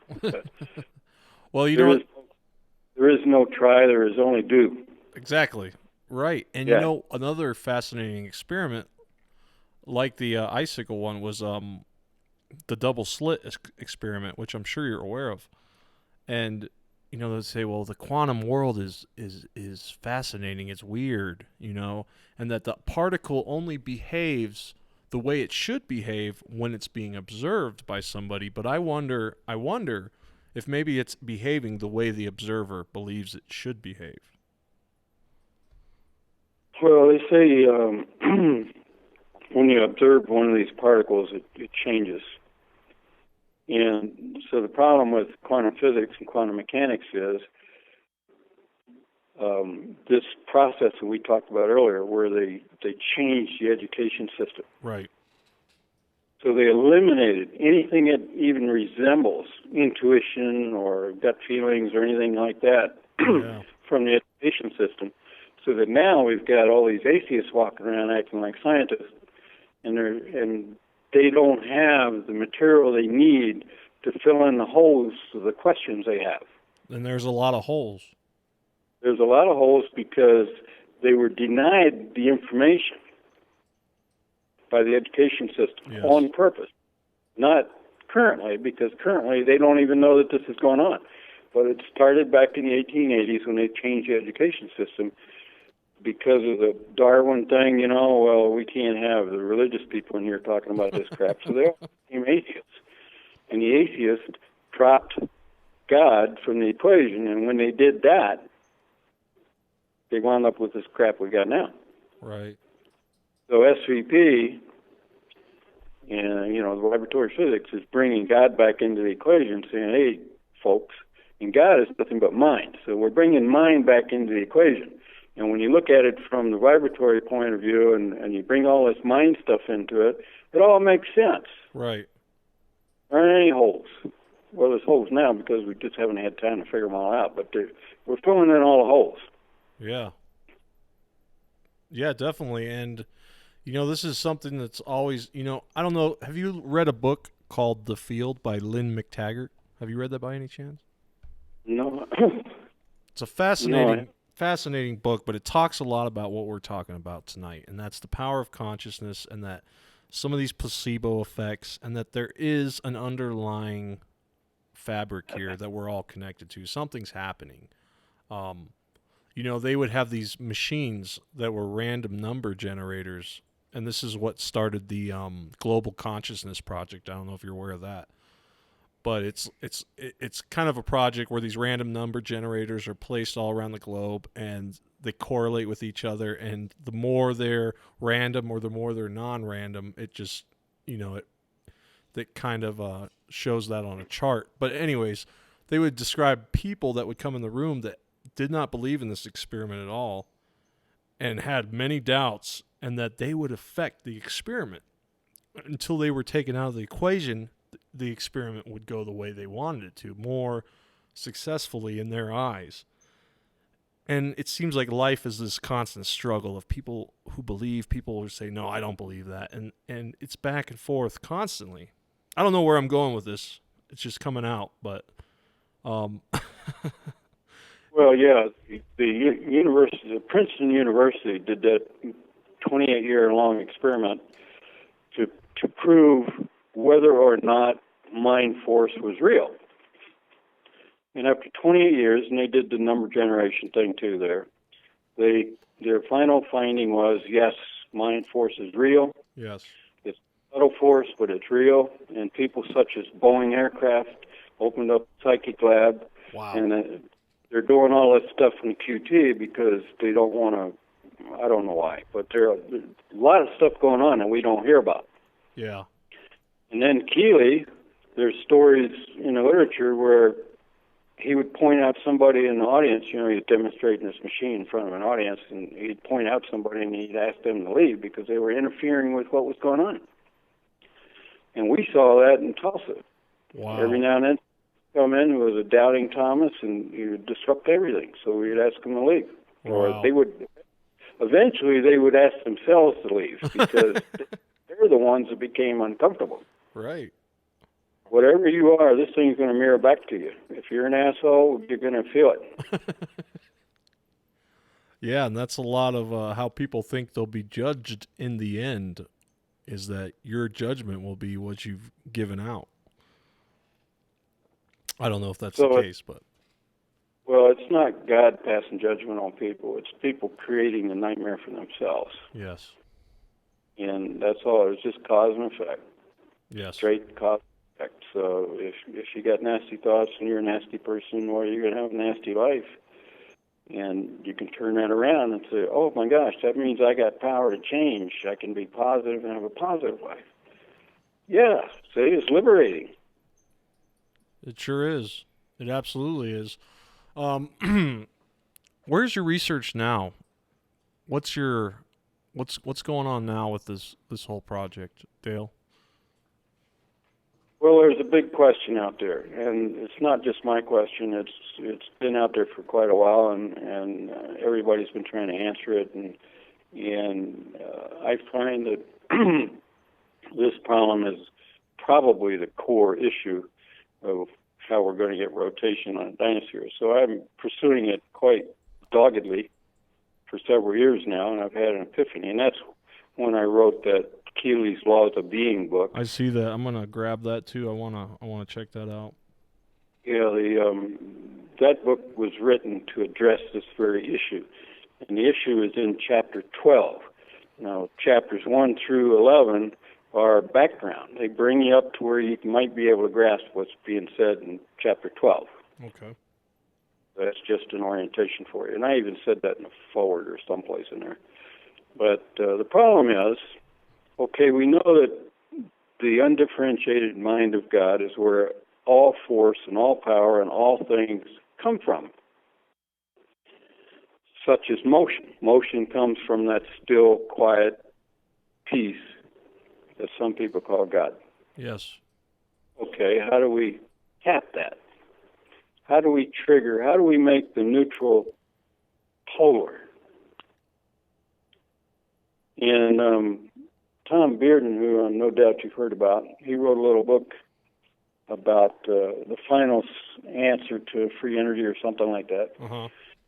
In 1993, he wrote this book, and it was an attempt to answer that question. How is, and he called it scalar force. Okay, scalar means undifferentiated neutral. Okay. It means potential. Right. Okay, how do you convert scalar force into kinetic motion? And he thought he came up with an answer for that, and I read the book, and I said, well, let's build an experiment and see if we can't follow his thinking out. Right. And so we've got that experiment sitting here on the bench. It's been quite a while yet, but waiting for other factors to come to play on it. But same thing. So that's the question. And until it's answered in a real, practical way, it's going to remain a question and a mystery. And it's a hell of a question, too. I mean, could you describe scalar force to the audience? Scalar simply means undetectable, unobservable. It's a force sitting there. It's just a potential. Yeah. For instance, if you back water up behind a dam, the backed up water is a potential. It's not doing anything. It's just sitting there. But it's a potential. It's just potential waiting to do something. Wow. And when you crack the valve and let the water out, then it becomes motion. Right. Water in motion. Then you can turn the generators and create electricity, et cetera, et cetera. So in that metaphor, it's real simple because it's mechanical, it's Newtonian, and we can understand it. But in the non-visible, unobservable quantum world that everybody's trying to work in nowadays, how do we convert pure potential or latent energy into kinetic energy? Exactly. And Keely was creating electricity out of the vacuum in 1895, and he got these Dynaspheres to rotate, and there's no observable energy coming into it, so it's a non-observable scalar potential that he's tapping into. He understood how to do that. Right. And I firmly believe the answer lies in his writings and in the Russell writings, because he says exactly the same thing, different words. And the holdup is not that the knowledge is not there. The holdup is my comprehension ability. My consciousness has to rise to a certain place where it can understand and say, oh, okay, I get this. That is so fascinating. I mean, and that's resonating with me. I mean, I feel like, the machine's potential to rise is only by the creators, right? Because, I mean, we see that. We have so many wondrous technological creations, but they couldn't have come about without the mind of someone to rise to that level to create it, right? That's right. And a lot of these machines that were created, it took forever for them to be adapted because the consciousness of the general public was not such that they could understand what this person had created. I think steam engine had that problem, and electricity had that problem, and telephone wasn't believed in, and heavier aircraft weren't believed in. And it took a certain change in the general population, the mind of the general population, before they became acceptable. And that's where we're at with SVP. And I've known that for years. So I've been giving information away, putting information in front of people, writing books, doing interviews like this one, everything I could possibly do to bring as much of this information out into the general awareness of anybody and everybody, whether they understood it or not. Doesn't matter if they understand it. Yeah. Because until the general population gets this, it's not going to happen. And it's not going to happen when people are in a chaotic state of mind. They have to be in a peaceful state of mind. Absolutely. So we have a double thing here. We got to teach peace and we got to teach physics. Yeah, like one of the biggest prescription medicines I think prescribed in the United States is an antipsychotic. I'm pretty sure that's right. Right? Yeah. A lot of this is mental illness. A lot of the illness starts obviously mentally. It's a lot of mental illness, and the the cure is obviously physical possessions, right? To go out Black Friday and grab some stuff, you'll feel better, but it's not. And like you said, you're trying to get this information to the masses. I would love to come see one of these machines because I believe you, man. Do you ever allow people to come and visit the Keely or your Delta Spectrum labs? Oh yeah, sure. We just need to coordinate time and opportunity. Yeah, We have people come here all the time. How many machines do you have there, and have you put some out into other parts of the world? Well, there's 2 of them here. Okay. The rest are scattered around the United States, and there's 1 in England. Oh, wow. And we have this project or plan or idea we want to spread them around the world. I mean, if they're healing people and bringing love and everything to the world, let's get them out there. Absolutely. And we've got one that we've only funded a little bit for the Dr. Emoto people to have in Japan. Oh, okay. But it needs a real sponsor really interested in it, and we've been trying to crowdfund it, and we haven't raised a lot of money yet, but we have raised some.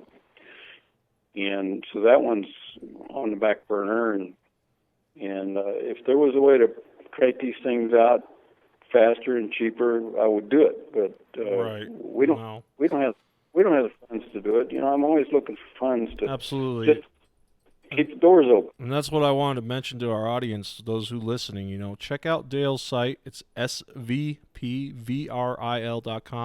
Right here on the right, I'm showing you. You can donate. You can start a subscription. I went ahead and donated. We got a few people here at Hidden Path Podcast that are going to donate. And you know, you can donate $1 a month if that's all you can afford. Anything helps, right, Dale? That's right. Any amount will help.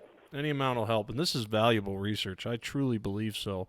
You know, interesting about the shaft rotation.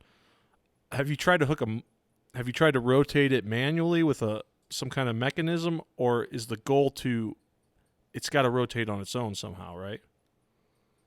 Yeah, because the machine has a consciousness. And just like a baby, you don't force the baby to go do something. Right. It's got to want to do it. You definitely when don't. They want it, then it happens. Yeah. So we're working in cooperation with the higher realm, if you want to use that term. Mm-hmm. We got to be respectful about what we're doing, and not be macho craphead about it. You know. Right. No, definitely. And I wonder, you know, this machine in other places. Have you noticed when you placed it, like in England, per se, when you brought a machine to England, was there a noticeable effect to those people that were surrounding it? Oh yeah, wherever they're at, there's an effect, and people respond to them. You know, like the photographs. So if you're living in England or Timbuktu, you could download the photograph and meditate on it and see what happens to you. Yeah. I've got testimonials on the website that people have done that. They've changed their life. Wow. So you have a thing here on your website. It says what vibration is. It says what vibration is. It's not what you think it is. That's fascinating to me. That's probably a whole nother story in its own, but in a short way, could you explain what you mean by that?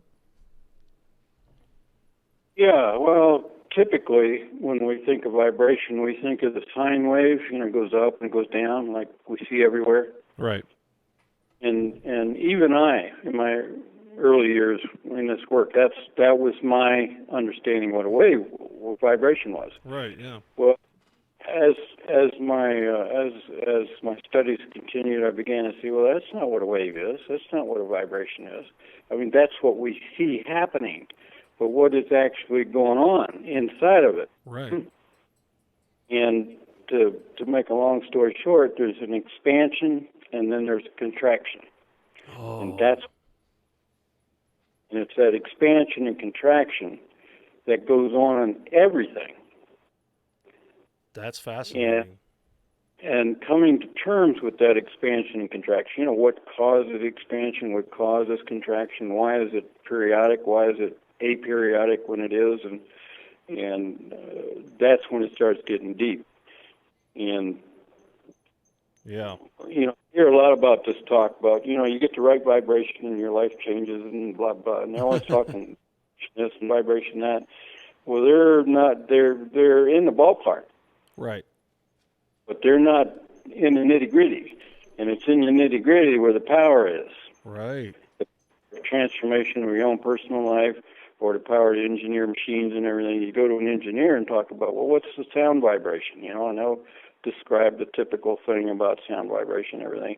But they miss this thing about expansion and contraction, except in sound waves, where they talk about compression and expansion.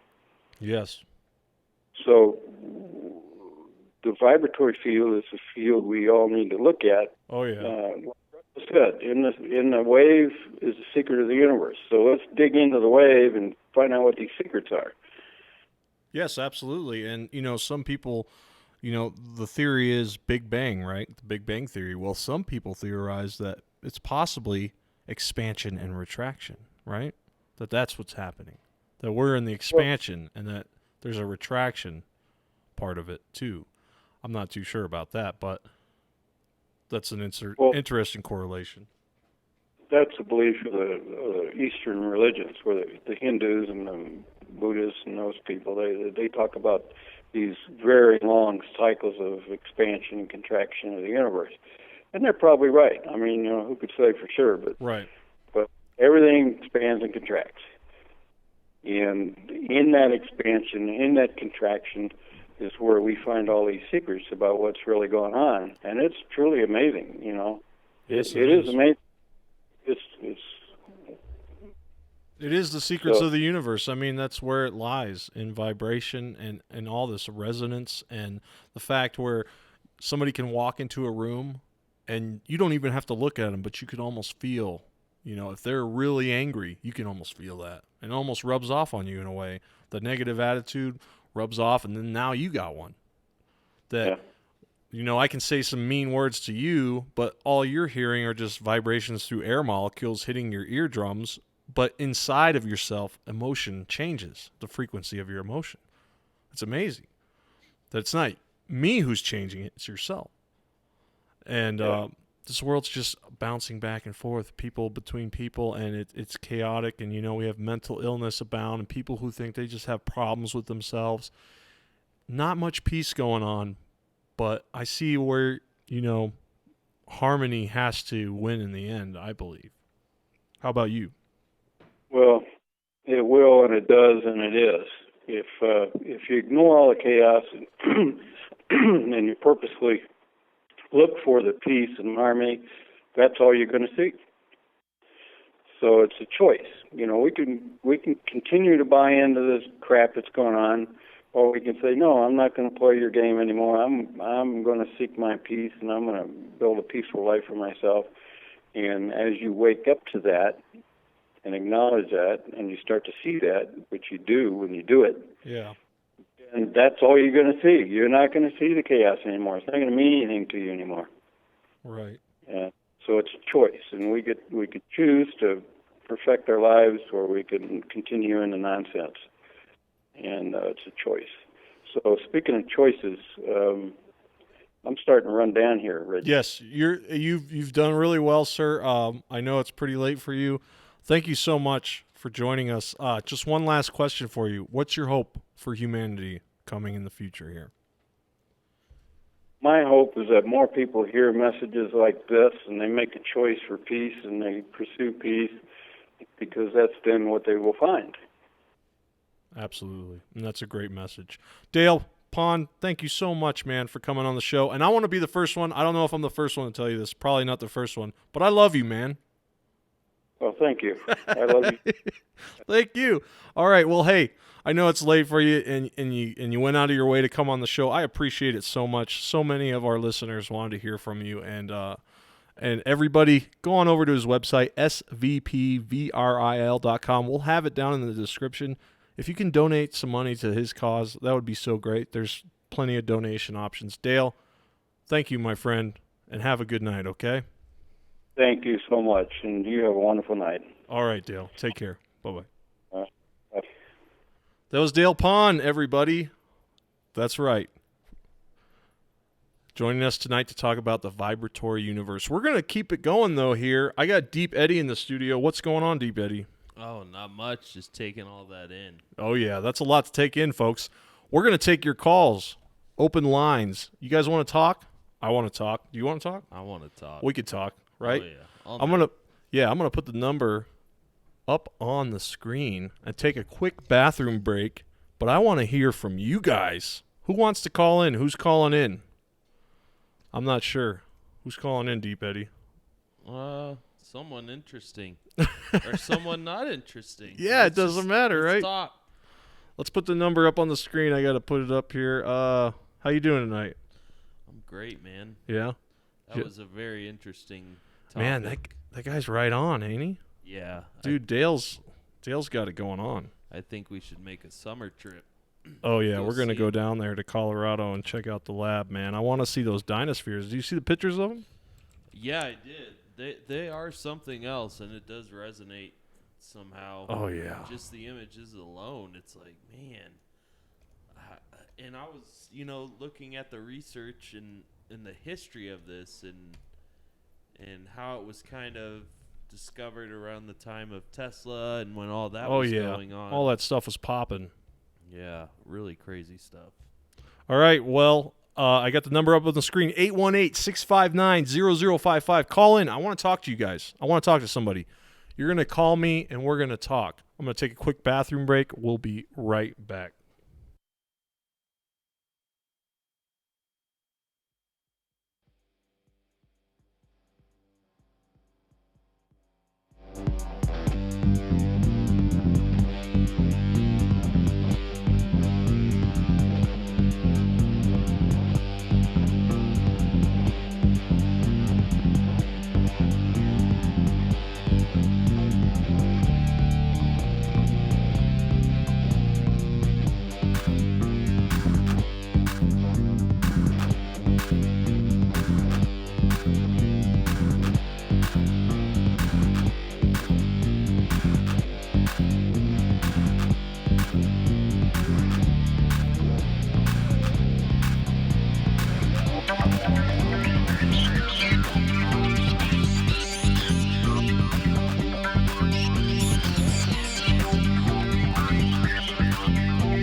We're back, folks. Nobody's calling in, but that's okay.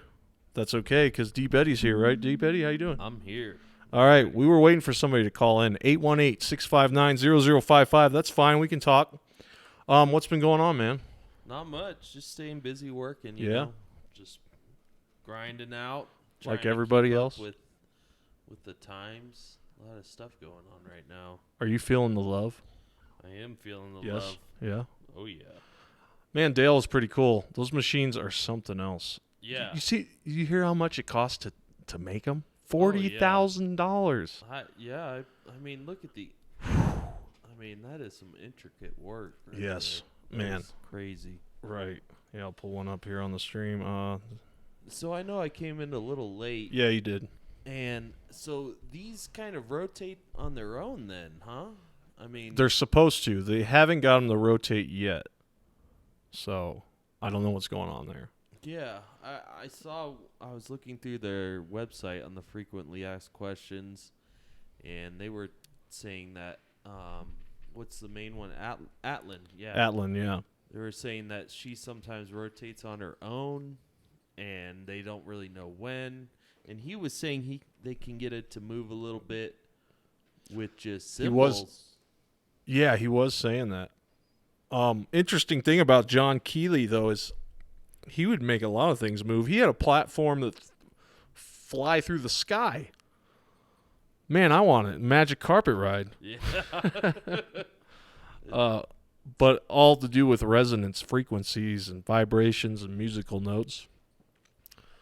Crazy stuff. There's a number on the screen, 818-659-0055. I know some of you guys wanted a GLP night, Godlike Productions night, where you can call in and tell us what you're thinking about. There's the number there. Call me. Yeah, give us a call. We're nice people. We want to hear.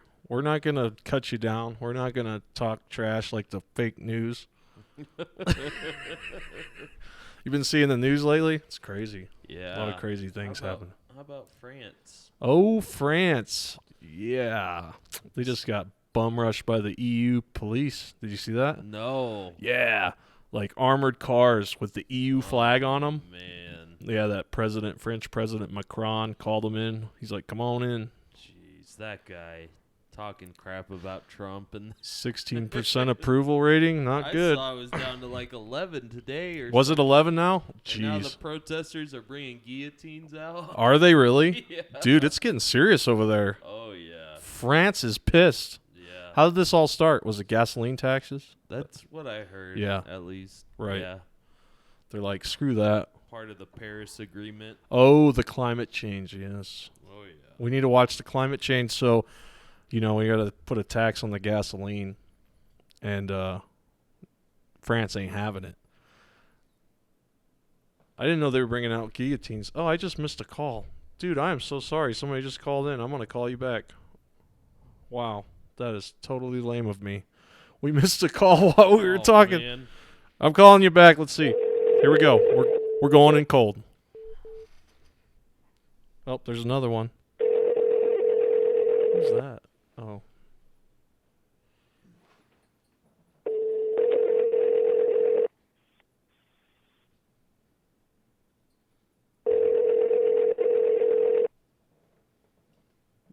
You've reached the Hidden Path Pod.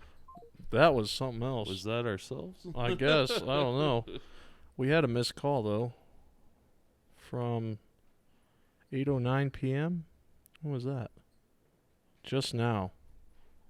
Calling him back. Trying to get one of my buddies on. Yeah. He said he's Well, this is probably a GLP, or I just missed his call. Jeez, I'm feeling bad for him. There you go. Said he's worried about getting suicided by Hillary. Your call has been forwarded. Oh, dissed.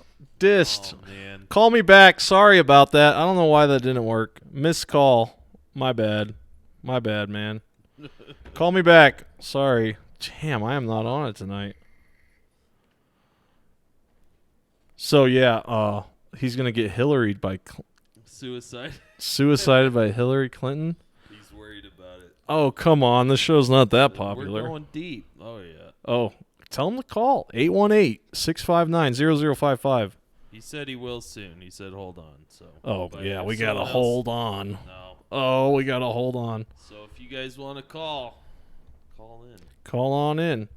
Let's see. What else is new in the non? Oh. What's new in the GLP world? Let's check Yeah. GLP. Let's go on over there and see what's going on. GodlikeProductions.com. That's our place, man. Let's see. Doctors aren't sure how this even came out of a patient. This is so spectacular. Even, warning, kind of gross. Oh, gosh. We're going to find out. Doctors aren't sure how this even came out of a patient. Let's transition over. A man coughed up an intact blood clot shaped like a lung passage. Whoa. How Boom. is that possible? Dude, that's gnarly. Oh, that's no good. That is unreal. Look at that thing. Wow. That is He coughed that up. Was that the guy in San Francisco that died? I don't know. Oh. Wow. That's the tree of life right there. Dang. It sure looks like it. Man. That is messed up. It says George, I'm not even going to pronounce that last name, a transplant and pulmonary surgeon at the University of, I think this was this guy in San Francisco.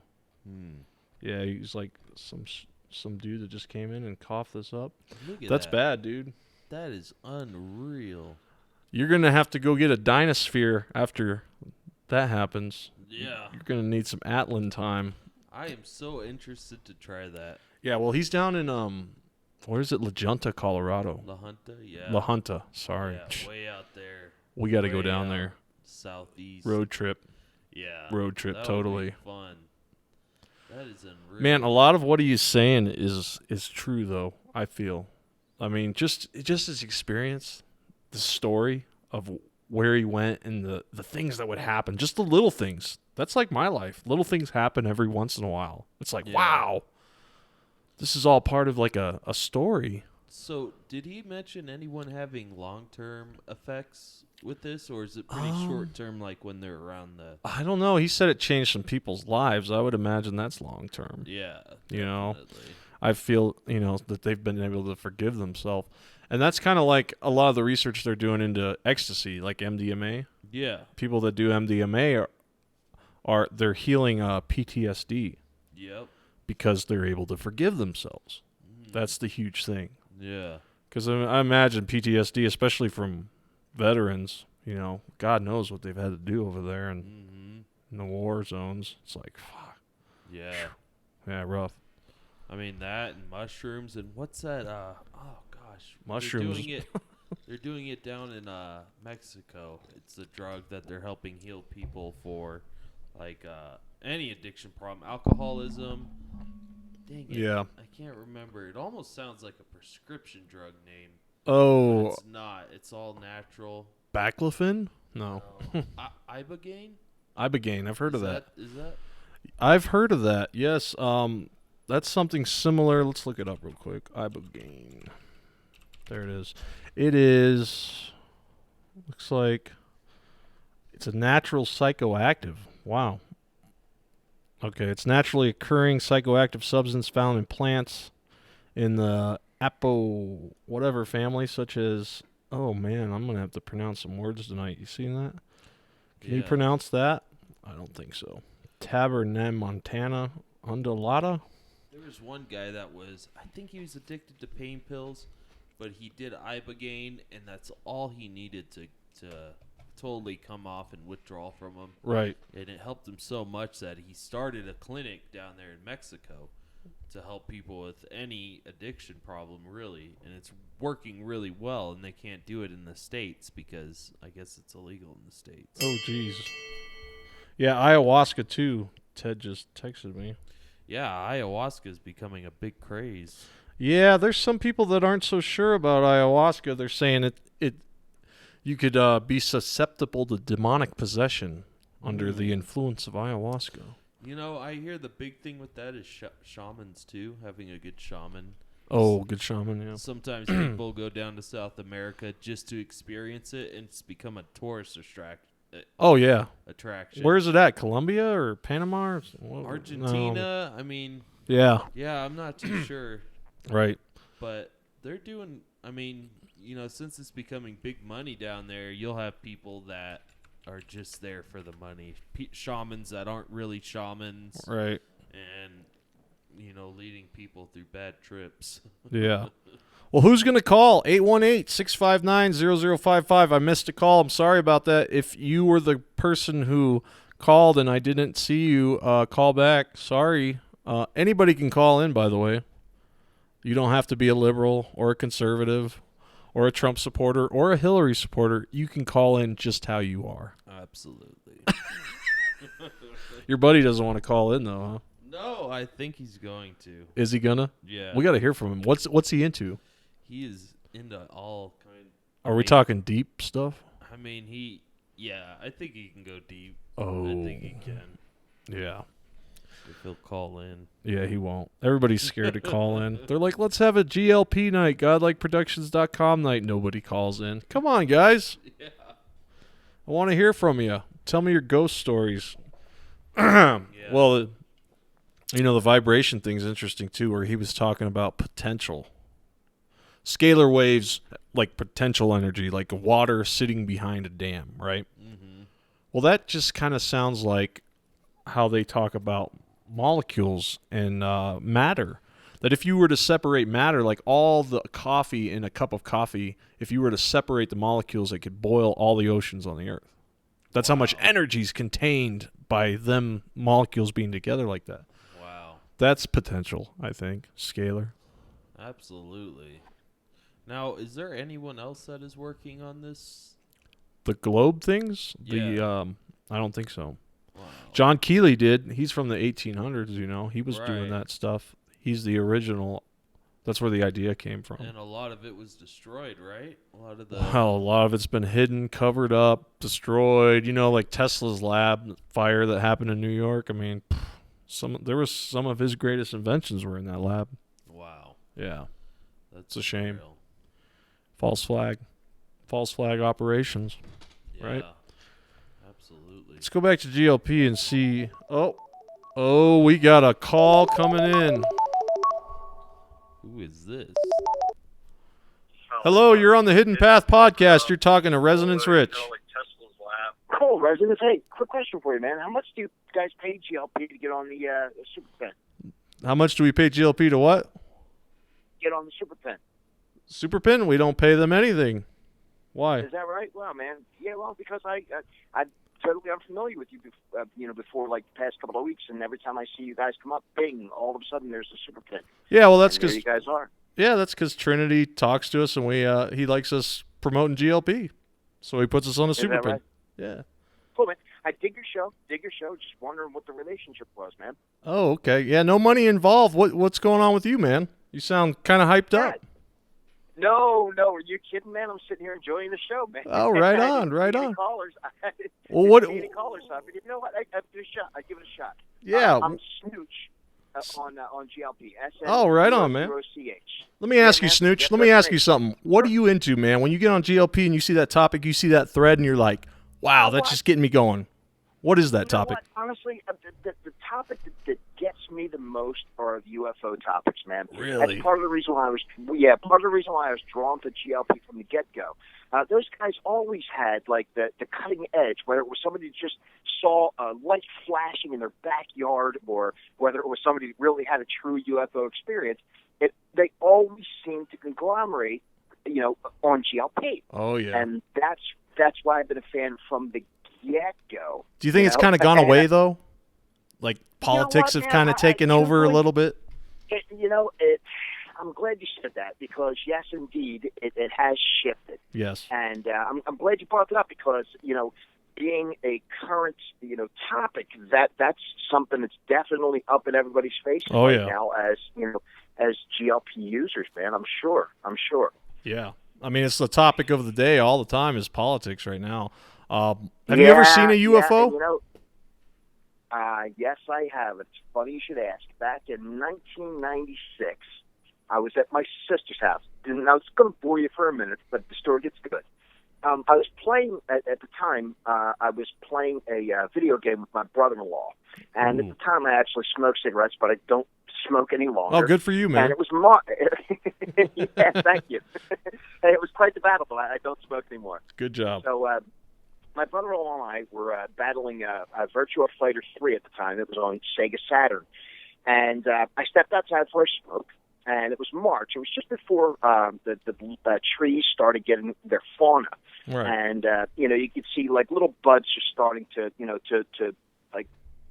Oh, yeah. yes. It's the hint that winter's over. Amongst the trees. Right. There you go. I love exactly. So, I'm out there having a couple puffs on the smoke, and I'm out on her stoop, which is like just out front of her house.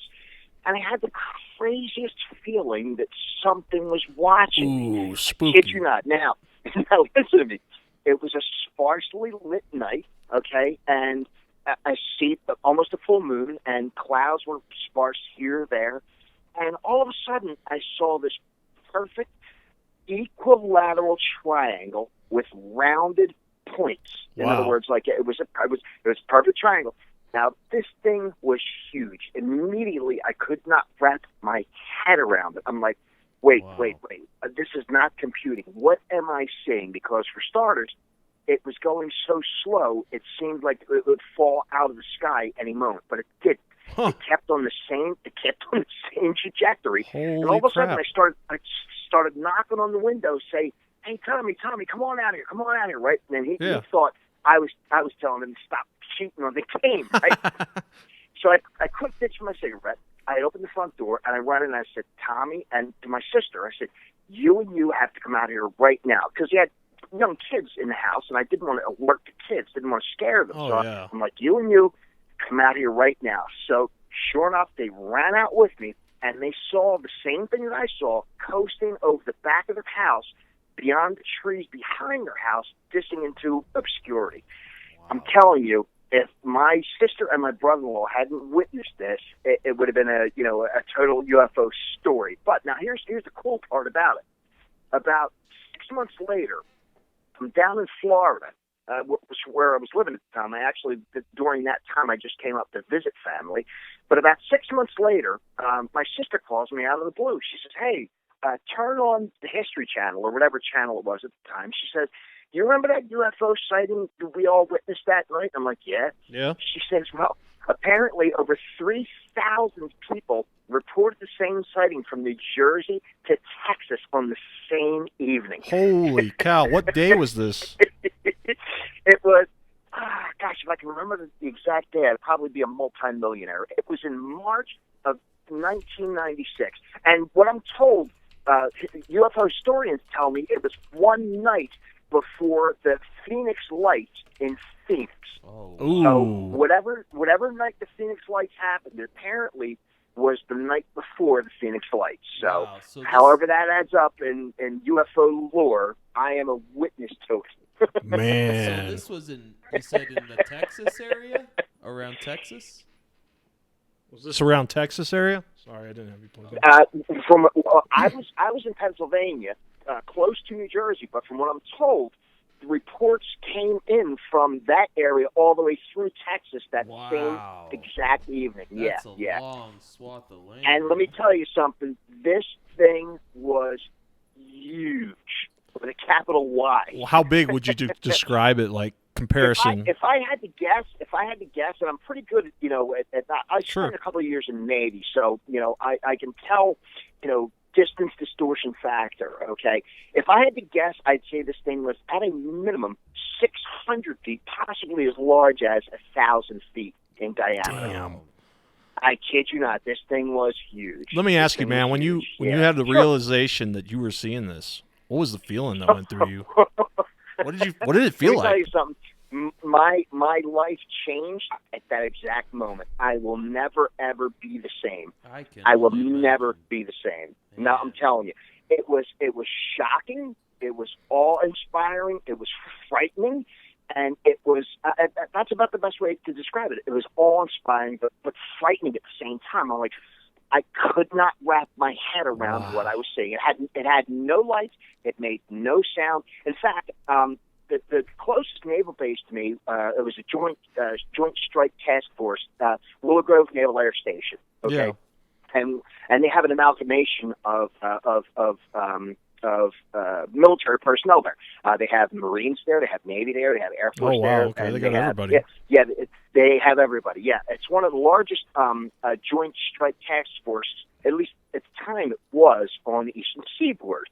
And it was literally a stone's throw from my sister's house. So Wow. at the time, I knew the base commander. His name was Captain Lord. Okay, I called Captain Lord immediately upon me experiencing this sighting. I said, "Cap, what are you guys flying around there tonight?"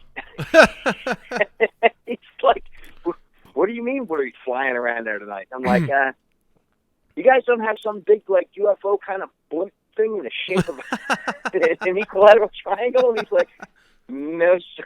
He's like, "No, son, we don't have anything like that flying around right now." So that kind of that kind of sealed my my belief in that it was something other than ours. Yeah, well, that's what's interesting too. Is they're so close. Sometimes they're so close to military installations. You would think they had some kind of way to detect them and intercept or something. Yeah, obviously, there you go. They're pretty crafty. There you go. Pretty technologically advanced.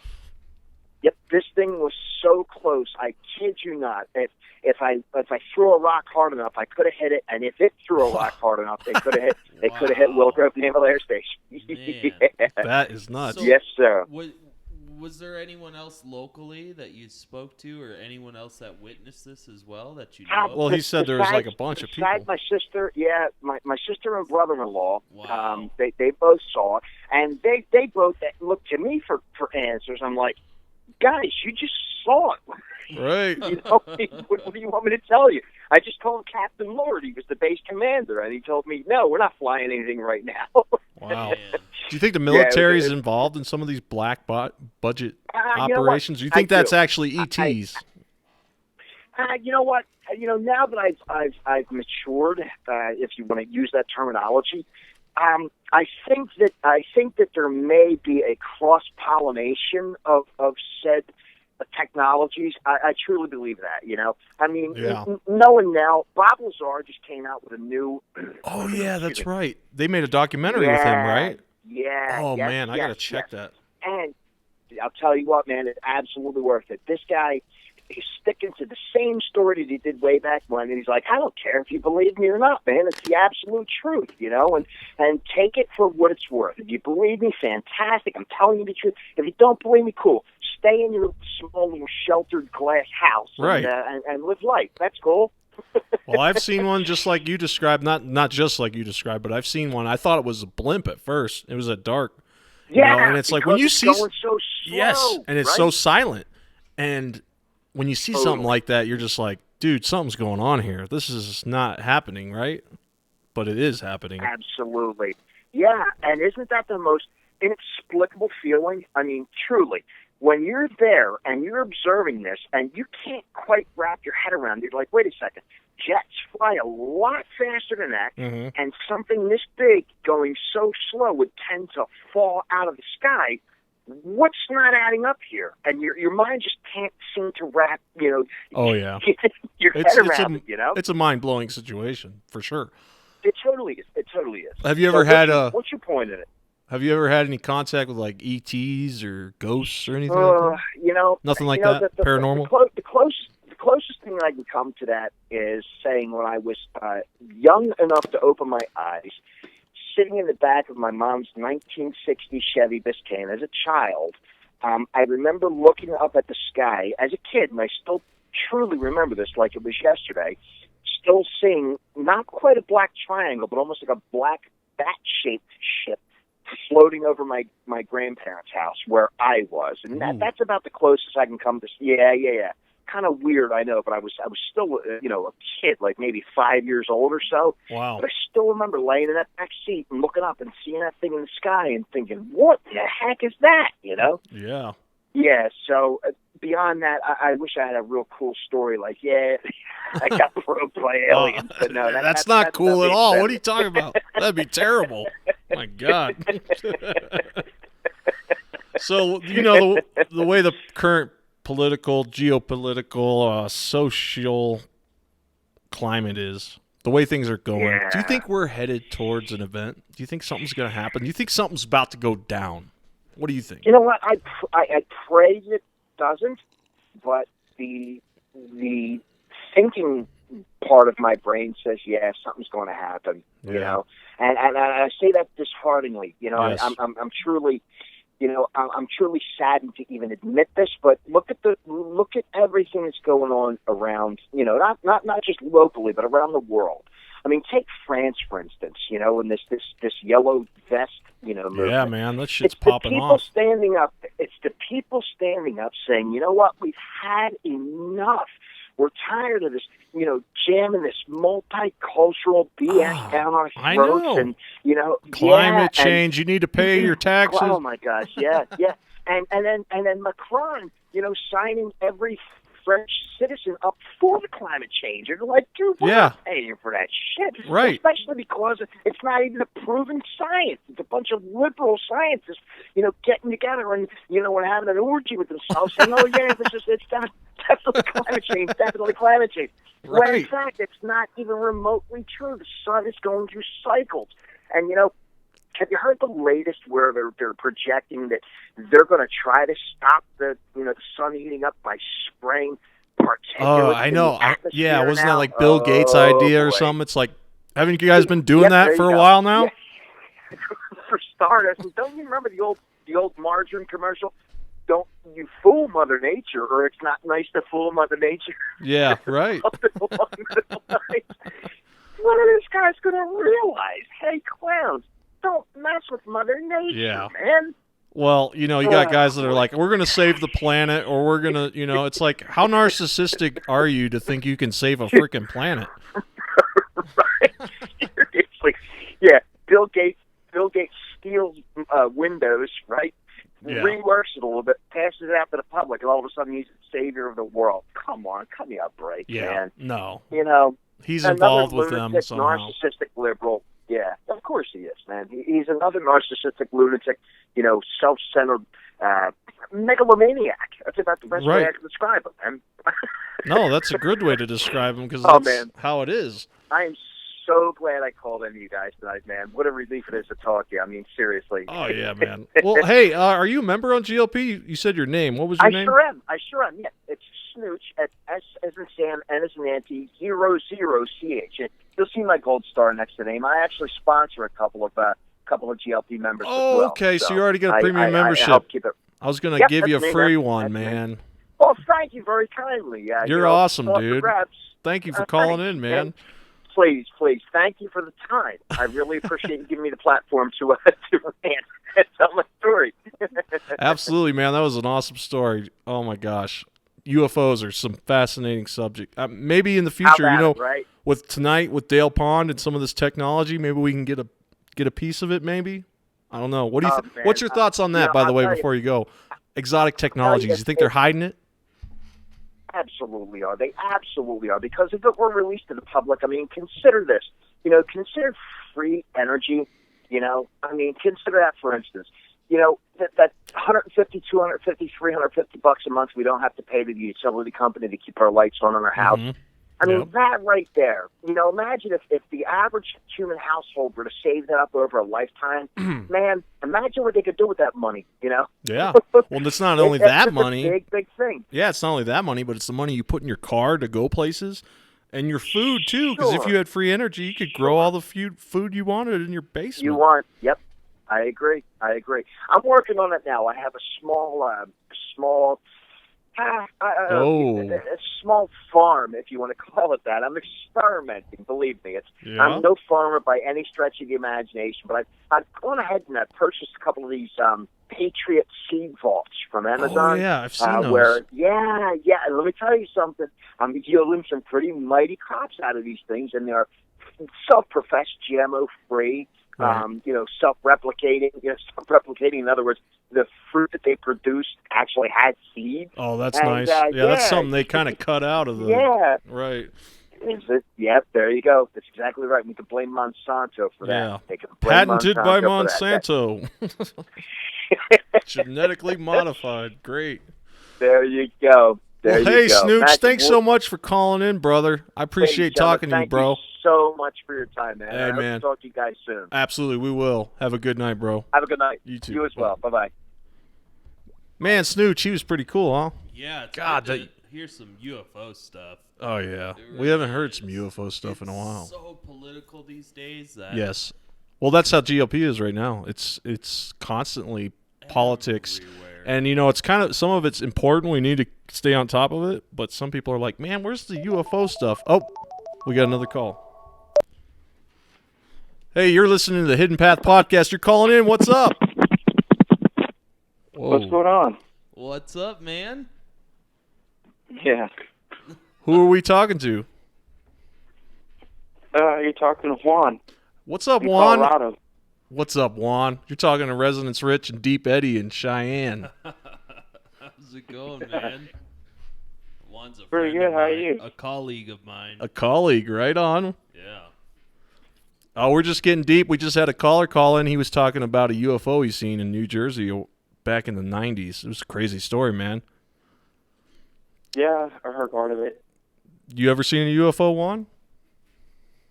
No, I haven't seen any UFOs. No. That doesn't mean I don't doubt their existence. Right. Yeah. So what gets you going, man? What's that topic that fires all your brain cells and gets you thinking? What are you on to? What path are you going down? I kind of go down the path of to where we're going as a country. Yes. As far as what they're hiding from us, what we don't know. Oh yeah. The battles of the quote unquote deep state. Definitely. And if these guys will ever be brought to justice, it seems like they've got such a tight knitted clique in there. Yeah. That we'll never know as Americans what the real truth is. It's a sad story, but it's true. What you're saying is absolutely true. I mean, so much has been hidden from the public, and the only thing shown to the public is just most of the time to distract them. Exactly. Yeah, you'd think with the invention of the internet that people would be way more open-minded and have more information at their fingertips, but it's actually the opposite. Like, we've got too much information, it seems. Like, there's so much misinformation out there that it's really hard to discern truth from... Absolutely. Yeah. And the way they do that is by using the quote-unquote reliable resources from the mainstream media and from, things that are supposed to be things that we can trust, when at the end of the day, they're just a deception from what we're starting to scratch the surface of what might be true, and what they're saying are just all lies. Absolutely. Do you see the political, social, geopolitical climate, the way it's going now, the way it's been going, at least escalating the past couple of years? Do you think we're headed towards an event? Do you think something's about to go down? That there's two sides forming very clearly, it seems like, There's people that are kind of waking up, and like yourself, who are like, something's going on, they're lying to us. And there's other people that are like, protect the status quo, it seems like. Do you think an event is coming? Do you think a showdown's on the way? It could very well be, but I don't know if we'll see it in our lifetime to fully see it to fruition, Right. People are waking up slowly. I mean, I kind of started waking up through this whole Trump uprising, when I started noticing that, the media was targeting him. Oh, yeah. And was, just trying to dismiss any legit claims that he had. And to see just everybody turn against him, that's where I started turning on him. Oh, yeah. Where I was like, hey, this guy's got a point. Why are we not addressing some of the things that he's talking about? Why are we brushing him off? Why are we making him look like a clown? Absolutely. Obviously, he kind of does it himself sometimes. Yeah. But, I mean, the man's got a point. He does. We need to listen. He does. And, when he says the fake news is the enemy of the people, he's kind of got a point there, too, because they've been caught in so many lies. I remember when the WikiLeaks came out. You remember the WikiLeaks from the DNC? And the guy on CNN was like, you're not allowed to read these. They're illegal. We will show them to you. That's total BS. Yeah. That's fake news 100%. That whole DNC thing pissed me off so bad, because now we're in this whole thing with, Russia colluded to hack us. And it's like, okay, well, look at the information they released. I mean, it's our own country betraying us. And exactly. The DNC's, poster boy, Bernie Sanders, he was supposed to be, their primary pick over Hillary until Hillary botched it for him. Mm-hmm. And then Bernie basically shuts his mouth, sits down, and... Yeah, he had a black eye at the DNC. Did you see that? It was like... I didn't. It's like, time to shut your mouth. Yeah, I mean, these are great points you're bringing up because they're truthful points, but there's a lot of people out there that would listen to this, that would hear what you're saying, and they would say, "That's total BS, man. You're crazy. You're crazy. You're a tinfoil crazy person," right? And do you think a Right. lot of that is their fear? Do you think they don't want things to change? Because there needs to be change. Don't you agree?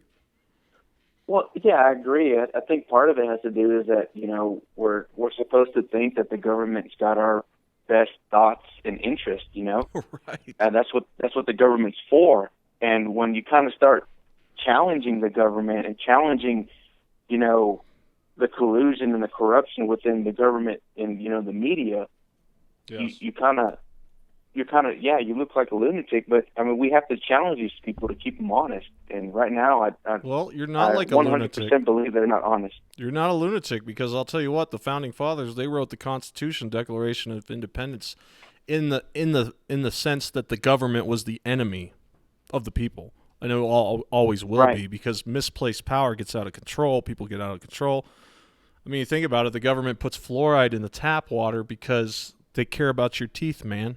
They don't want, it stops teeth decay. That's why they do it. They do all that energy because they care about your teeth. Do you really believe that? Well, it may help your teeth, but fluoride is not the best way to keep your teeth intact. I don't think fluoride may. I'm not sure about it, but it may help your teeth or not. But we need to look at the overall picture. It's not Right. good for your body. There's Right. a lot of studies out that show that fluoride, in your system can cause problems. And it can make you docile and non-aggressive. And why would the government care about your teeth? Right? It's like, government great cares question. about your teeth. Well, I yeah, want to with- spend time and money and legislation to get this passed. Yeah. Absolutely. With how like our healthcare system is, and big pharmacy, and you would think, I mean, I'm sure dental is a huge part of that too. Influences the government a lot. Why would they want something to help our teeth? Not only that, the theory is that Hitler put it in the concentration camp water to keep the prisoners docile and non-aggressive. I don't know if that's true. I'm not a scientist. That's what I mean, heard. Look at all these guys in these urban Right. areas. They're pretty docile. So you're in Colorado, man. Tell me, what do you think about the green boom going on down there? Think it's good or bad? You think the marijuana, legal marijuana, recreational marijuana? I myself don't partake in it, but the government's been keeping that illegal for a long time. You think there's something behind that? Oh yeah, and that's because their biggest customer, Big Pharma, is not going to approve of that.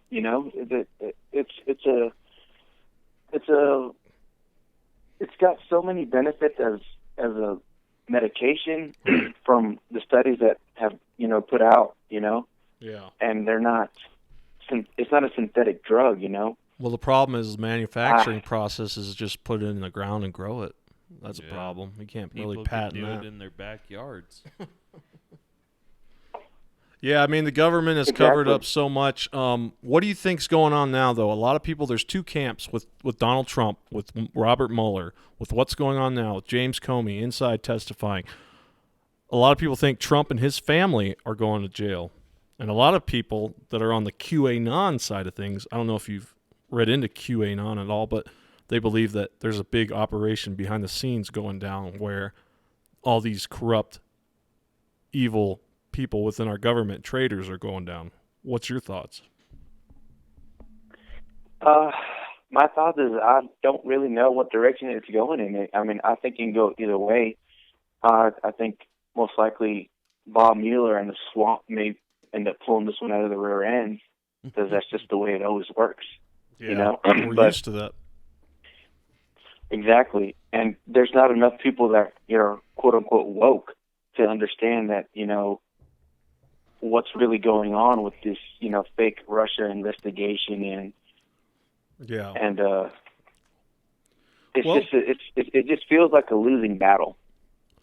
Yeah, at times it can, it definitely can. We got to have hope, though. I mean, the people voted in Trump after all odds. I mean, God, Hillary Clinton was such a bad candidate. It's like, what a bad.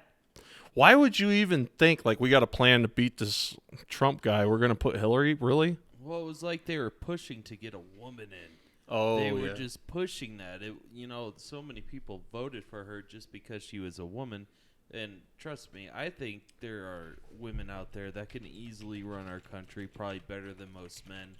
But Hillary was absolutely not one of them. Well, she's not a woman. She's a troll. A lizard person. Yeah, she's not the kindest among us humans. Do you think the Clintons have done a lot of bad things in the past, and even right now, maybe? I honestly believe. Yeah, I honestly believe. It's funny because I just watched this video about, what was it called? It was basically highlighting the people who have mysteriously disappeared or ended up suiciding or just ended up dying, revolving around a lot of incidents that they were involved with, investigations and stuff, and just people just disappeared. They died, they suicided. I mean, I don't know how many people are on that list, but it's a long list of people that have just disappeared with ties that could lead to truth bringing about the Clintons. Yeah, especially Seth Rich, huh? Oh, yeah. Man, that one was freaking crazy. That's an American patriot right there that went down. Absolutely. Amen. Amen to that. Poor guy and his family. And, unfortunately, the family was I don't know, coerced into keeping their mouth shut because there's a lot in that investigation that could have been going on that could have, shed a little bit more light, and the family backed off. Sounds like they took a deal. No, absolutely. There's a lot of shady shit going down, that's for sure. This whole Trump-Russia collusion's funny, too, because then we got the Uranium One thing that happened where Hillary was making deals to give Russia our uranium right out of Wyoming, I think, right here. I mean, what's that about? Is that Russian collusion? No, that's not Russian collusion. No. They're on the other side, Yeah. American people, the majority of them don't want to see that or even at least question it, Well, something that resonates with me, you said earlier about the news, waking up. Why is the news attacking this guy all the time? I mean, there's like this huge collaboration between celebrities, famous musicians, news, corporations, CEOs, even the Pope. They're all like, this guy is crazy, coming in on him, circling him. It's like, wow, that helped me wake up myself because I'm like, who are these media companies? Right. Are they owned by corporations? What's going on here? Are the corporations at risk of losing control of the government that controls their profit? Absolutely. That should be in the people's hands? Yeah. I think yes, so. Exactly. The best way I like to describe a politician is like a NASCAR driver. They've got so many sponsors around them that they all have to meet some point of what they have paid them to do. That's a great analogy. Great analogy, yes. Yeah, and they're subservient to them. You still there, Juan? Yeah. Oh, okay. You know what I think is crazy? And I can't really understand this, but how we have these Republican politicians that have died recently. George Bush. Yeah, McCain, right. McCain. They're pretty old, though. And somehow they become Democrat heroes. I do not understand that. Well, yeah. I mean, do you guys see that? How they've the media has portrayed them, and a lot of Democrats as hell. Let me ask you this: did you see the funeral? Did you see? Oh yeah. Did you see Jeb Bush when Laura Bush showed him that thing, and he's like, "Whoa!" Did you see that, Juan? No, I didn't watch the funeral. No, I didn't either. But they got some clips from it where Laura Bush has her notes from the funeral, and she leans over and she shows Jeb Bush her notes, and he's sitting there with his hand on his heart, all happy to see his dad rolling through, on his casket, and he looks down at this piece of paper for just half a second, and he is mortified. It changes his demeanor completely in half a second. Something was going on there. Joe Biden got one. Hillary Clinton got one. A lot of people in that funeral got one, and they looked at it and they were pissed, and they all started looking at Trump like, "You mother." Yeah, the disdain. Something went down. Yeah, something's going. Oh wow, I didn't know about that. You got to check that out, man. You need to check that out. That is some crazy stuff. In fact, I should pull it up on the stream here. Yeah, that's pretty crazy. Well, I did hear about. I read somewhere that that George H.W. Bush was the end of the New World Order agenda and push. He was one of the main culprits in that. Yes, and he they was. They were thinking that with him being out of the picture, we may be able to get a little bit more, ammo to, push what Trump's trying to push, and that's, the American people first. Well, yeah. How Yeah, many this people government- how many people get attacked for saying I want to make my country great again? What's wrong with that? Absolutely nothing. It's so crazy how people are getting But- attacked, or if you have a Or MAGA you're hat, racist for you're- saying that. You're racist because you Yeah. want to make a Exactly. country. This country's filled with all kinds of races. Why would I be racist if I want to make the whole country great again? I don't know. Yeah. It's unreal. Yeah. Yeah, but I pulled it up on the stream. You can see there. Look, watch him. Jeb Bush. He's looking down. Laura shows him that. You see that? And he's like, "Oh, what the hell?" You see that? Yeah. It's a weird reaction. That whole thing was weird. Right. Hillary had a little extra something in her thing. Yeah, she had some kind of letter. Yeah, I don't know. Well, I'm glad to hear you support our president, Juan. I'm glad to hear that you're waking up to the deep state stuff. And not that Trump's perfect. Everybody knows Trump's not perfect. I mean, hell, he's a billionaire playboy. Absolutely. He decided to run for president.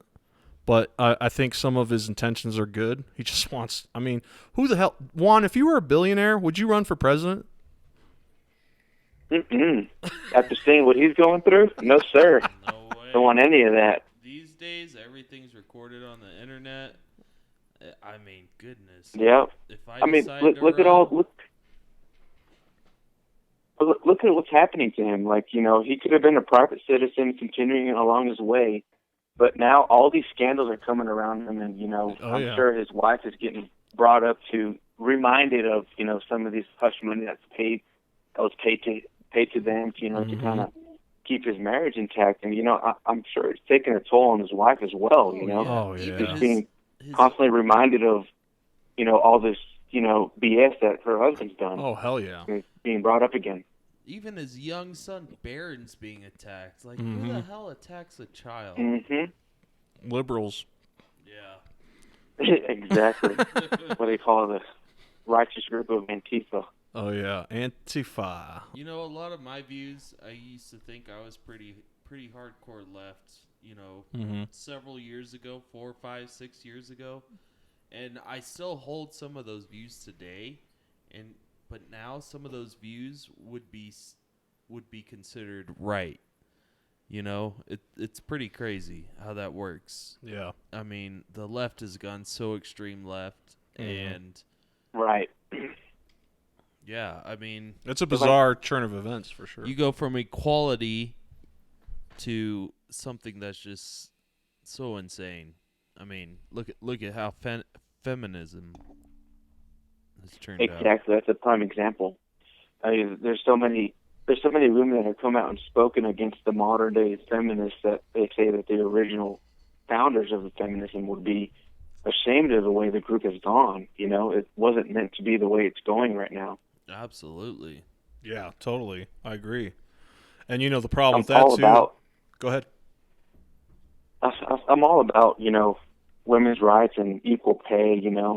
But there was just one video I was watching about a woman asked Trump about this whole issue. It's like, hey, I'm a woman, yada yada yada. Can I expect to have equal rights or equal pay as a woman? Right.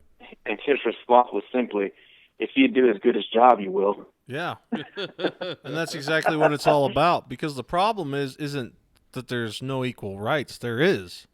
It's just that do we have to use the government to legislate that, or is it a free market, right? Well, yeah, and Right. women have interests in other fields too. I mean, look at the field that we all work in, like an oil and gas type field. You have women that have no interest whatsoever of being in there. Yeah, you see women every once in a while. But Every once in a while, yeah, but there's definitely significantly more men. you even see some guys working out there that act like women. Oh, absolutely.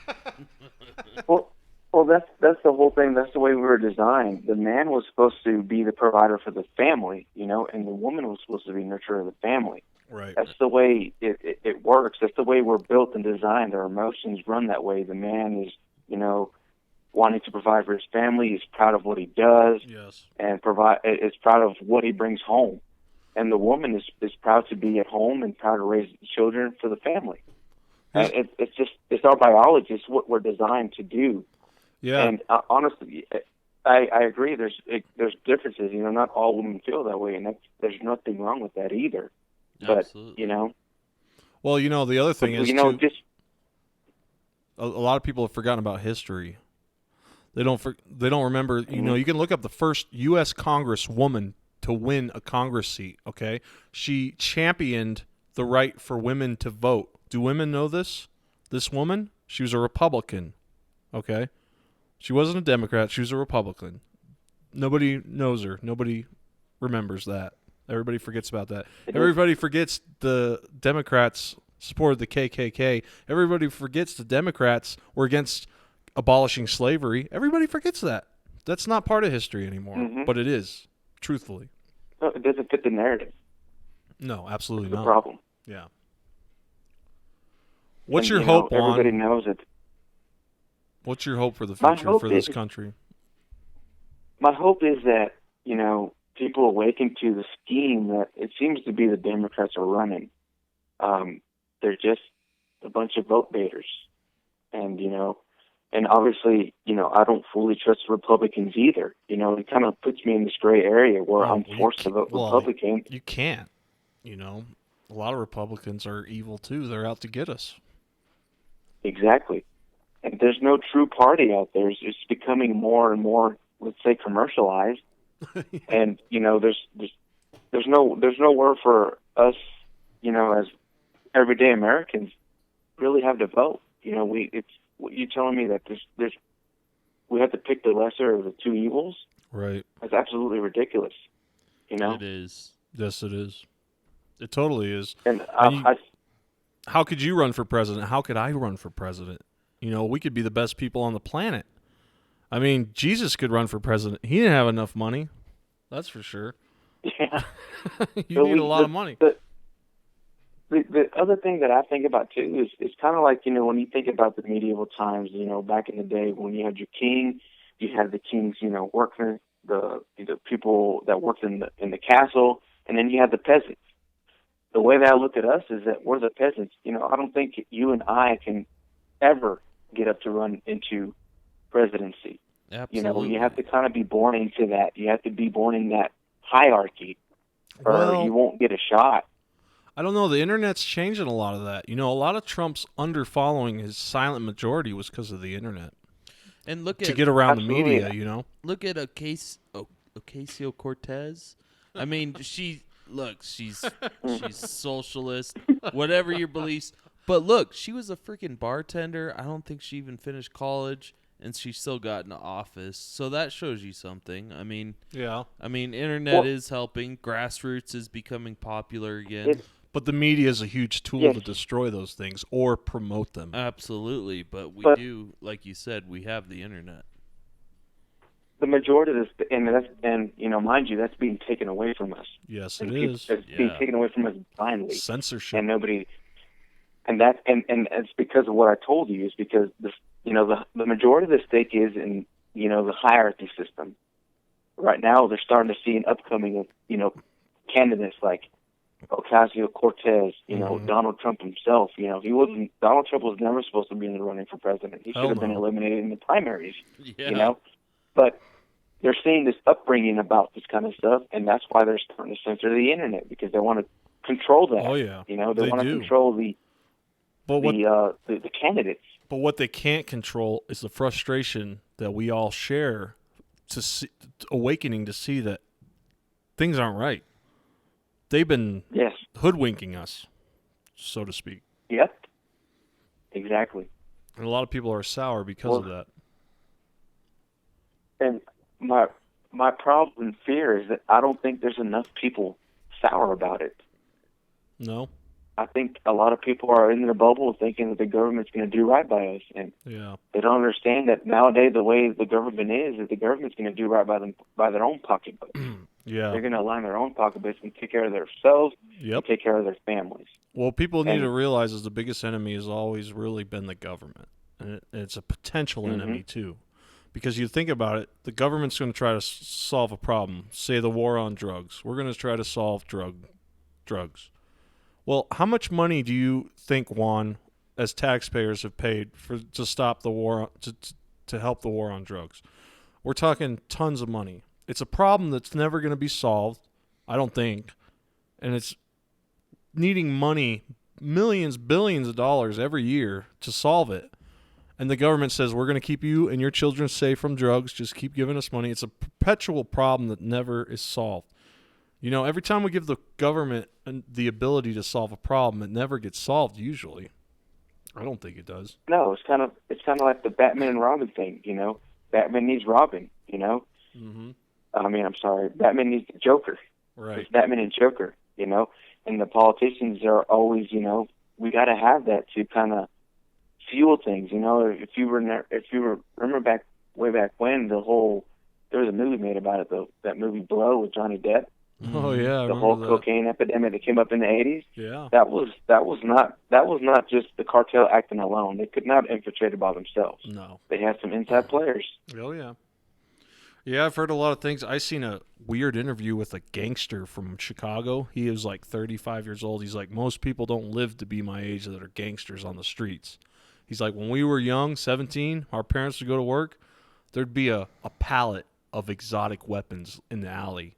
It would just be there in the morning, and we'd all get it. Yeah. He's like, somebody just dumped it off, and he's like, I would get these guns, and I would think these are guns that people normally buy at the store, but they were fully automatic exotic weapons you cannot find, you cannot purchase. They were dumped off in pallets in the alleys. Now, I'm not going to put too much and say this is completely the truth. This is something I've seen, but it's almost like there is a nefarious force at work behind the scenes pushing this agenda forward. Absolutely. Chaos, destruction, murder, death, and destruction. Yeah, I agree. I mean, I wouldn't doubt it for a second if we had the evidence to prove it was true. Right. Yeah, and the evidence is a slippery slope, but I mean, we can just take a look around and see that something's going on. Everybody's on some kind of medication. A lot of people are on antipsychotics. Anti-this, that. You got this problem, you got that problem, and that leads to problems. Yeah, it's a troubling fact. And you know, I'm with you, Juan. I'm with you. I don't think there's enough people awake either. I think more people could be awake. But part of what we're doing here and part of what we all need to do is help wake people up. Absolutely. Right. Exactly. I think it's probably a high priority. I think podcasts are helping with that too.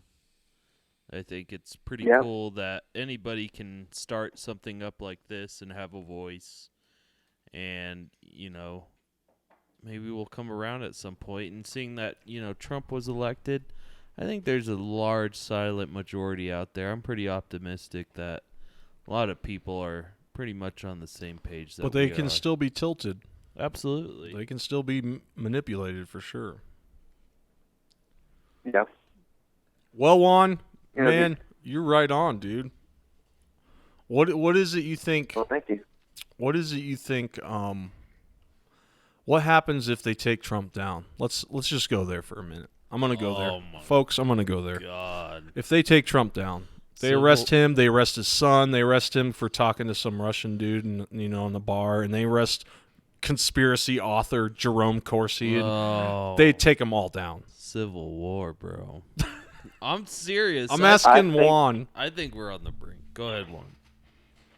I honestly think that could spark the Civil War. We're close. You know, we are pretty close to it. We're knocking at the door. I don't think it'll break out. I don't think it'll break out during our lifetime. But if something like that goes down, that might tip the scale a little bit more into breaking out sooner than I would expect.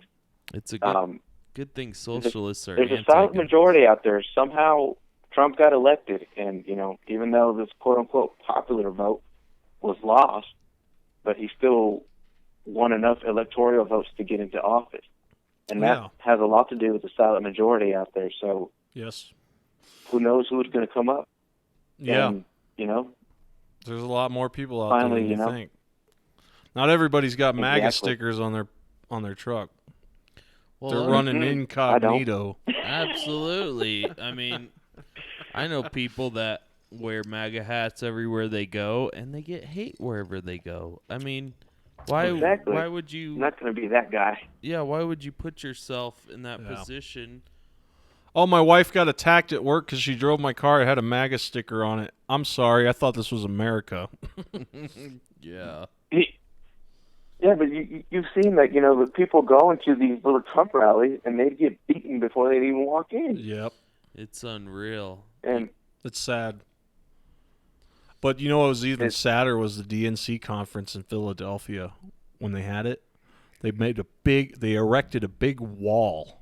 Dude, they're against the wall on the southern border, but they erected a wall around the DNC to keep out the pissed off Bernie supporters. Oh, I'll pull up a picture. Because they were pissed. I love it when the left keeps the left. Yeah, isn't that something else? I love it. They're fighting against each other. Yeah. Yes.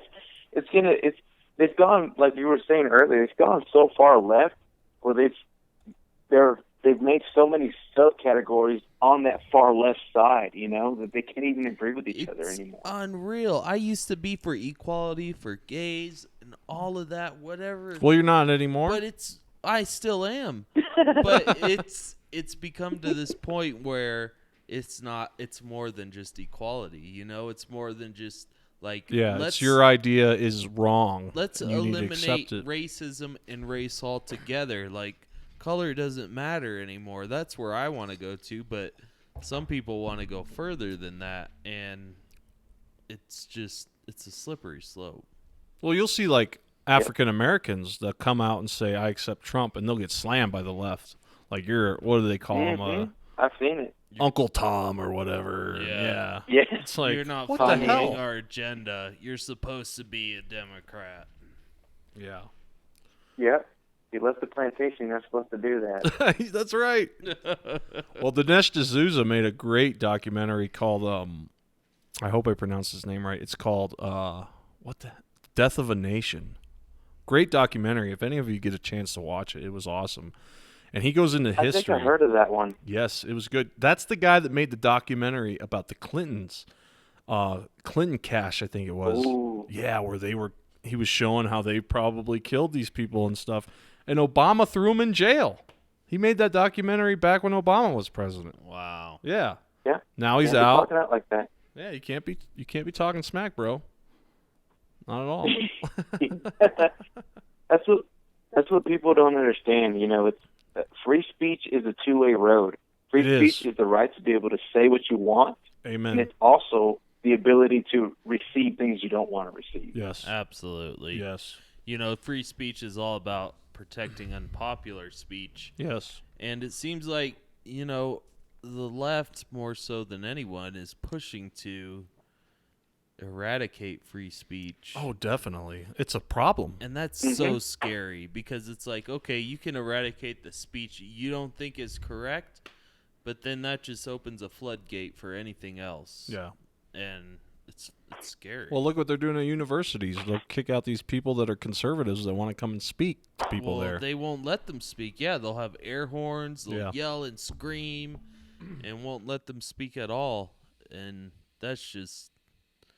it's getting scary, and I think a lot of people are starting to wake up. You see a lot of big figures like Jordan Peterson that are out there debating with people to the left, and they just can't touch them. I mean, they could touch them. Antifa could string them up. Well, yeah, but you've had any encounters with liberals, Ron? Have you had any spicy encounters? Actually, yeah. I have a retarded cousin that seems to think that. Oh shit! Everybody's got one. Think that, everybody's got one in the family somewhere. You can't say the R word anymore. Mentally challenged. Oh, that's right. That's politically correct. He seems to think that the Clintons have done no wrong, and that this whole MAGA upbringing is, a big old racist, narcissist, bigoted movement. I was like, dude, you've been watching too much CNN. Totally. Like, you have to be able to. You got to challenge these people and keep them honest. Like, I'm a descendant from immigrants. My father was able to obtain residency and later on citizenship through the Ronald Reagan administration. Wow, yeah. Now I don't know what happened there and what the deal was, but that's what I know. Yeah. And I remember him telling me when he was alive. He was telling me, he's like, dude, I was like, oh, we got to vote for Hillary, because he's like, no, Dad, I was like, we can't vote for Hillary.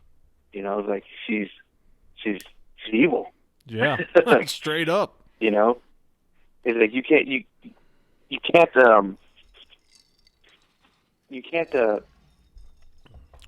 just because you obtained your residency through the Democrats, doesn't mean that what they're saying and doing is right. Right. Yeah, and that's part of a hot topic right now, and I'm just gonna say, your name's Juan. Are you Hispanic? Are you from Hispanic descendants? Yes, I'm from Hispanic descendants, but I was born here. Right. So, but I mean, what's your opinion? Because that's another thing too, is that the Democrats like to slam Hispanics that are even against their agenda because of the open borders thing and stuff like that. How's your feelings on that with the wall and what's going on the border with these people seeking asylum? They use that a lot.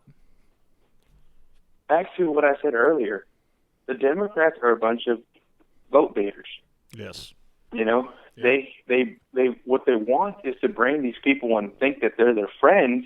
Mm-hmm. Say, hey, remember, under my policy, you were able to obtain residency through me. Remember that when you go to vote. Right. And that's what I think. That's what I think they're trying to push. They're trying to steal elections through, baiting people into thinking that they're the good guys. Well, a lot of that too is mass migration. They've flooded Europe with some mass migration. Even us, we've gotten a lot of migration that was just from these countries, not so much Mexico, but countries in the Middle East that we destabilized through the Obama administration. I mean, we completely demolished these places, Libya, Syria. Went in there. I mean, we came, we saw, they died or whatever. What did she say? Yeah, that's pretty much what she said, and then she laughed. And that's what Barry ran on, saying, I was like, oh, we're not going to put any more boots on the floor. But now you've caused this whole debacle with this, this drone striking that you've done. You now have attacked, Did you just call him Barry? Barry, yeah. Right on, Barry. Right on, bro. Right on. See, this guy knows the truth. He sits here and sent this drone attack that was basically like collateral damage. Obviously you're going after the bad guys, but you're knocking civilians and all kinds of people, because these cowards hide in these villages. And that's the things that they're not telling us, that great for America. We're not sitting here losing our family members or anybody by putting boots on the floor. Yeah. But you're causing these massive destabilization overseas, and now you're kind of like, oh crap, how do we mitigate that? Oh yeah. What's let's the grant problem? some of these people. Right. Yeah, let's grant some of these people amnesty or asylum into our country. Yeah, they act that's surprised. Not the way it's supposed to work. They act surprised, but it almost seems coordinated. Exactly. Let me ask you something. This is going to be a controversial question, but I'm going to ask it anyways. What is your thoughts on 9/11? Honestly, I think I can day. talk about this now that George Bush is gone. Honestly, think it was an inside job. I honestly think that America had a hand in the cookie jar. I don't know as far as what they knew or what they did, but all I'm saying is there was a hand in the cookie jar. They may have known about it. They may have been tipped off about it. They knew about it, and they allowed it to happen. Really? Man. Mm-hmm. You know, it seems pretty common sense these days, almost common sense, that Saudi Arabia had a hand in that. I mean, what do you think about that? Honestly, I don't know if Saudi Arabia had anything to do with it. Yeah? And it goes back to let's kind of rewind a little bit, because I watched this maybe about a couple years ago. I watched this video about this pastor that was saying that Israel was the one behind. They were the mastermind behind 9/11. Now, this is a huge conspiracy. Mm-hmm. And that's because Israel wants to destabilize the Middle East. Israel wants to expand and go further into Syria and all these other countries. Oh. They've got some kind of hunger. So they used America. Exactly. So they said they planned it all out, and they told America the plan. Now, I don't know how true this is, but it's just something worth thinking about and analyzing and checking to honesty, you know? Mm-hmm. But so they told America, said, hey, look, we'll do this, and this will happen, and then we can go to war with the Middle East. Right. Now, if you remember, the first thing that happened after 9/11 was Osama bin Laden. Yeah. Osama bin Laden and his clan took us out. Yeah, they found the And then all of a passports in the sudden- rubble of the Twin Towers. It was like, oh, there's passports. Sweet. Exactly. And then all of a sudden, I don't know if, but me, the next thing I remember is we're going to war with Iraq. I said, hey, well, what happened to Osama? I thought Osama was the guy. And now all of a sudden, we have to take out Saddam Hussein because he's got weapons of mass destruction, and my dad needs the oil in Iraq. You know?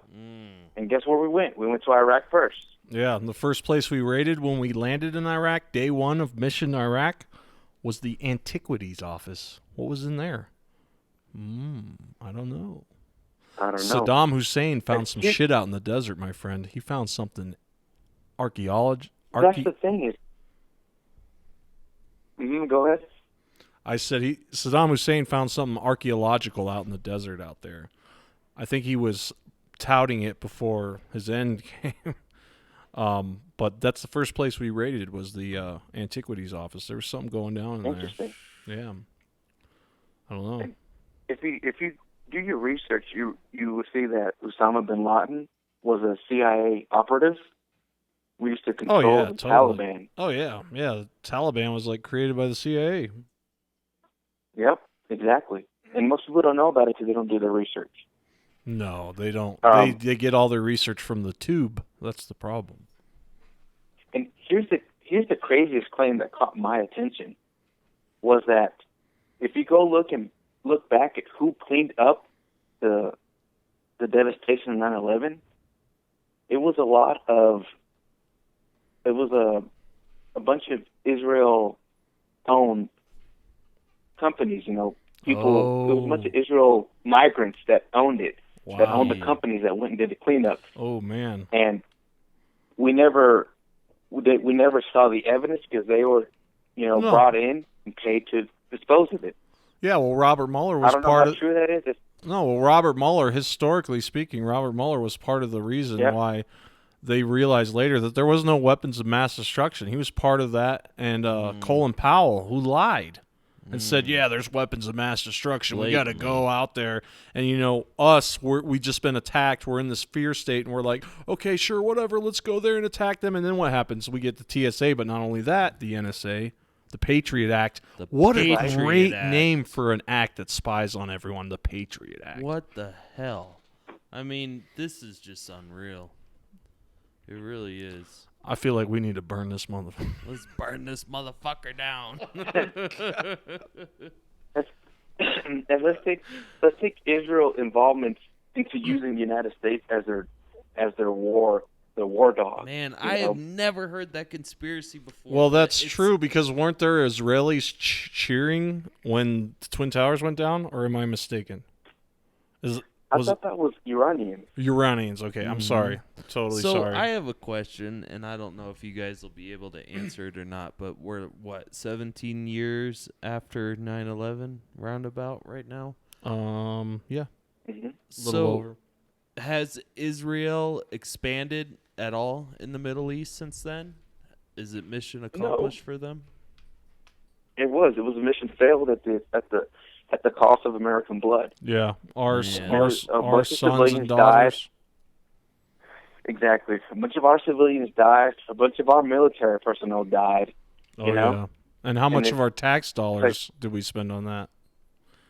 And at the end of that list, money. Right. At We the end lost of the money list, on definitely. that. You know, we paid money for that. Not only that, but And, we not only paid with money, but we paid with rights and privacy Lots for of sure. rights, lots of privacy. I mean, look what Snowden exposed, and it seems to be history now. I mean, and this guy's still running, and Yeah.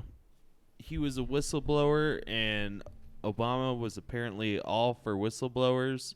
And then after Snowden Until- did the right thing, Yeah. they removed it all from the White House website about how they're going to protect whistleblowers. Wow. And with him and Julian Assange, I mean, it's unreal, man. Well, what's the this other is- one? This is all common sense these days, and we just Yeah, everybody That's the just other lets thing it I wanna slide. see.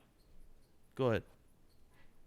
That's the other thing I want to see. Is I want to see Trump pardon my boy Julie over there and let him speak the truth because he knows a lot more. Do you think he will? Do you think Trump will? Well, I mean, that's Julian a whole seemed- nother thing to unpack there because Julian's been.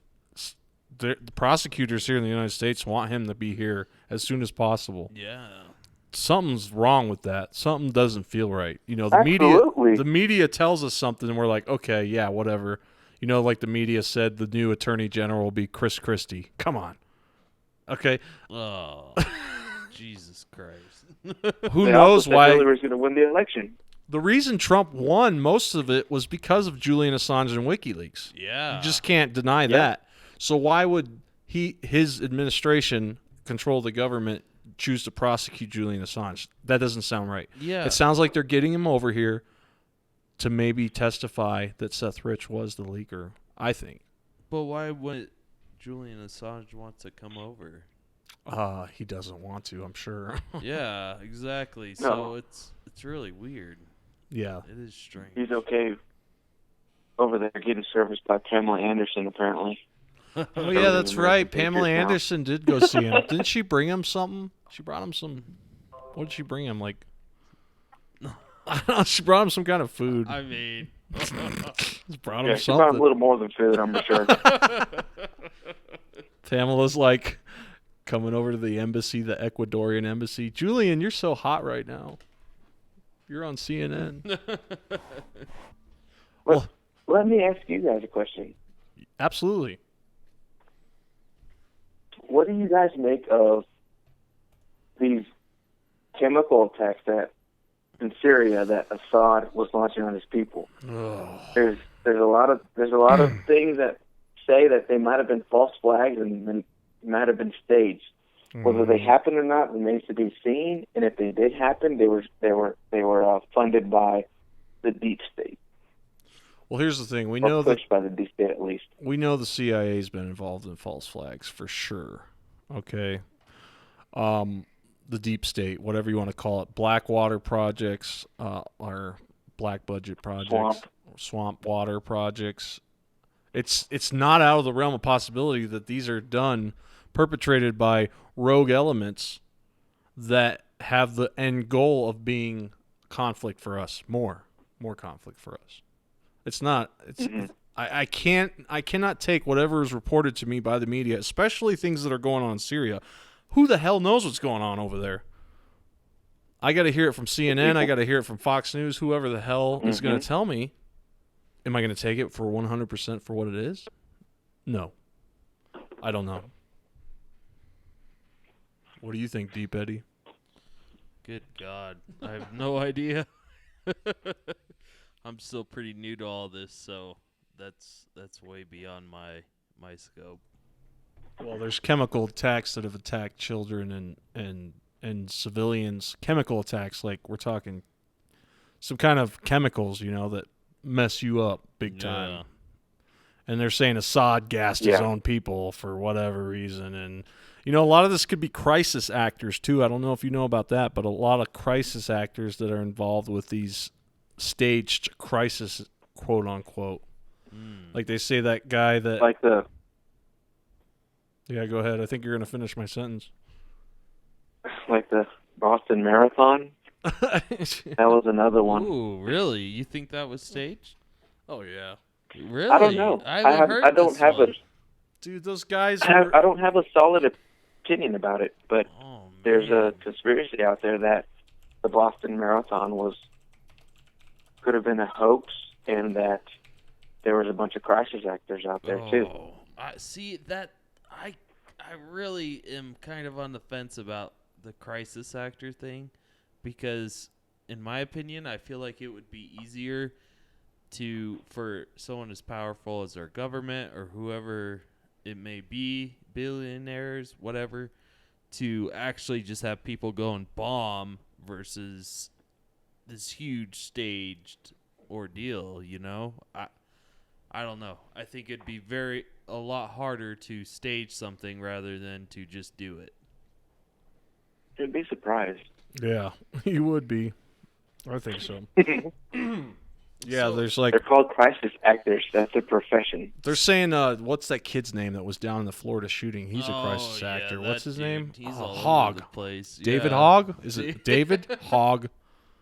Hogg is he's the speaker. Right. He's the mouthpiece. So, why stage Yeah. the Boston Marathon bombing? I mean, how would you do that? Because there has to be thousands of witnesses. So how would you stage something like that? I don't know, man. How would you stage JFK's killing in 9/11? I mean, 9/11's the one that you have to look at because there's a lot of stuff going down. First of all, the building owners took out terrorist insurance a month or 2 months beforehand. Millions of people put stock options or stock puts, I think, option puts on airline stocks right before it happened, 3 days or so. So somebody made millions of dollars off it because what happened after 9/11 was George Bush shut down all commercial air flights except for the Saudi royal family. He let them fly out of New York City to go back home. So I can understand that where it actually happened, but you're saying if like the Boston bombing was actually staged. Yeah. I mean, so you're saying the bombing never actually happened? They just had crisis actors on site? I'm just saying that there was conspiracy about it, and I don't know if it actually happened or not. Right. I have no opinion because that's offending if somebody actually went through that. Right. Absolutely. No, it actually happened, I think, but like this article here, it says more evidence of spook interaction with the Boston Marathon bomber. You know, something was going down. Just like the shooting that happened at the Florida airport. That guy said he was at the freaking FBI a couple weeks before and that he was hearing voices and that he was talking to the CIA. And now he's in a shooting in the Florida airport. This is stuff people forget. Yeah. Good God. You can go What deep about that on kid what about the kid, who was that guy? Some kid named Nicholas or Nicoli or whatever that shot up a school You talking about recently? Recently? I don't know. Yeah, So many. maybe like within a year, 2 years. Are you talking about you're in not Florida, talking in about Brownsville? Huh. I don't know. Brown about that one. something. In Minnesota. Hold on, let me see. School No, shooting? it was in Florida. It was in Florida. There's so many damn school shootings nowadays. It's ridiculous. That they had all kinds of intel on him. That he had made some comments on YouTube. Stoneman Douglas High School shooting, Oh, okay. In Minnesota? Florida. Florida. Okay. Nicholas Cruz, Nicholas Cruz. and like yeah. it's Nikollas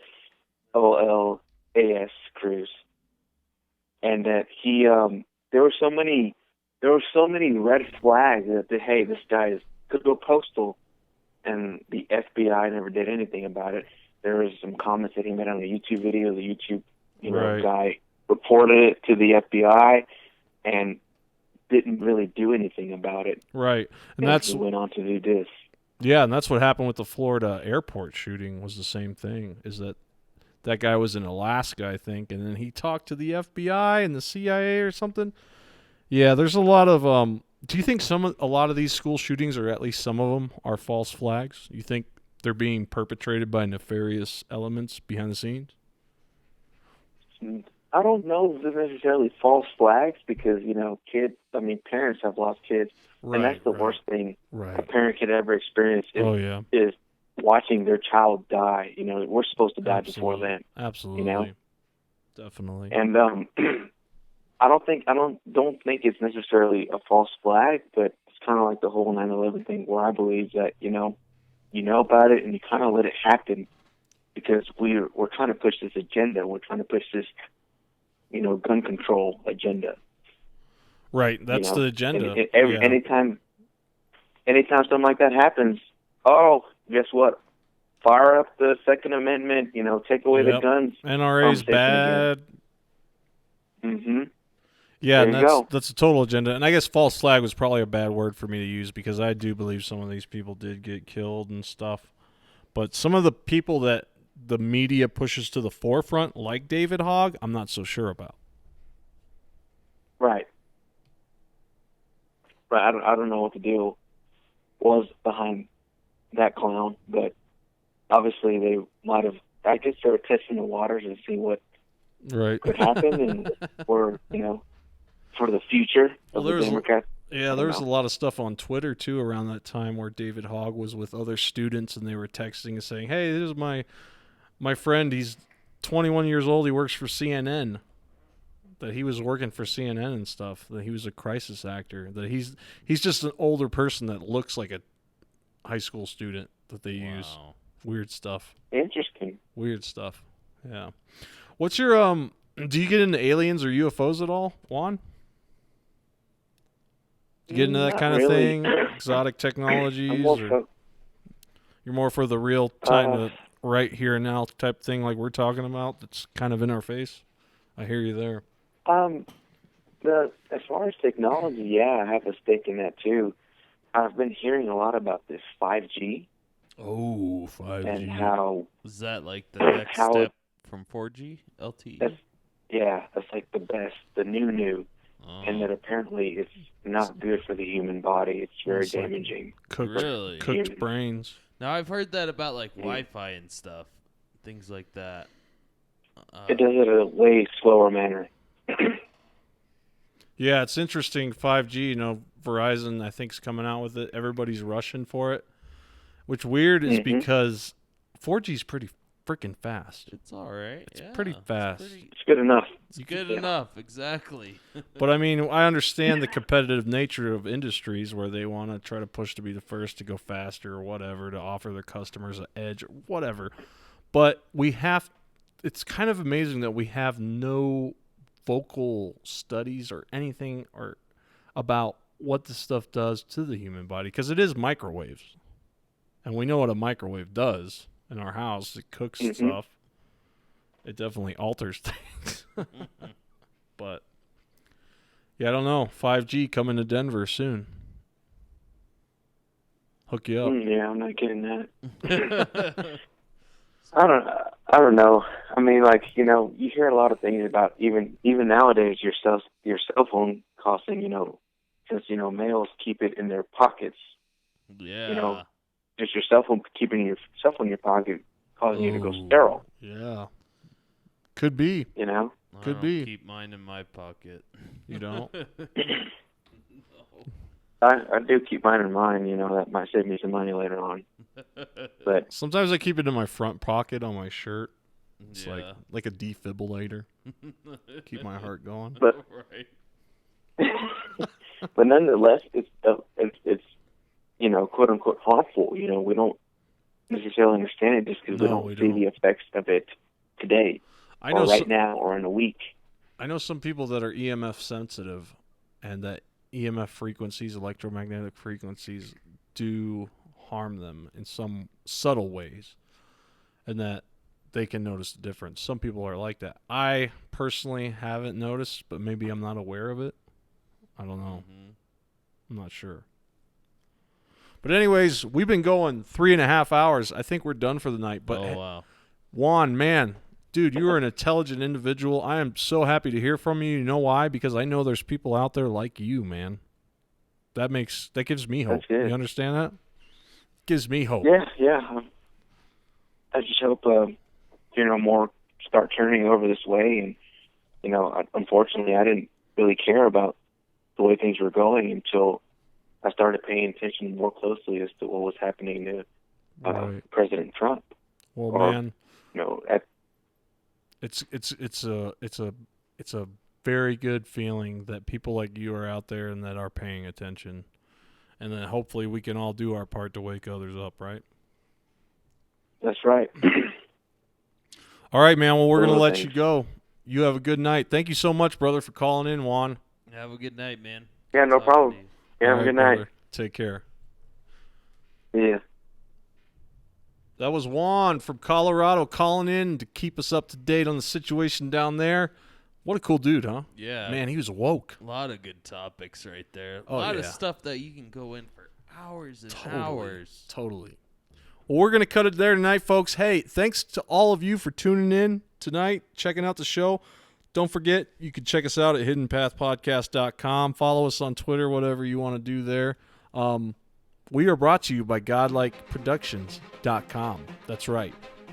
Tonight, my host, Deep Eddie. Thanks for tuning in with me, Deep Eddie. Thanks Staying for here with me. having For our producer, Renaissance Ted, behind the scenes, hooking stuff up. He brought us our great guest tonight, Dale Pond, who was absolutely awesome. Thanks to everybody. You have a good night and a happy holiday and a Merry Christmas, my friends. Take care.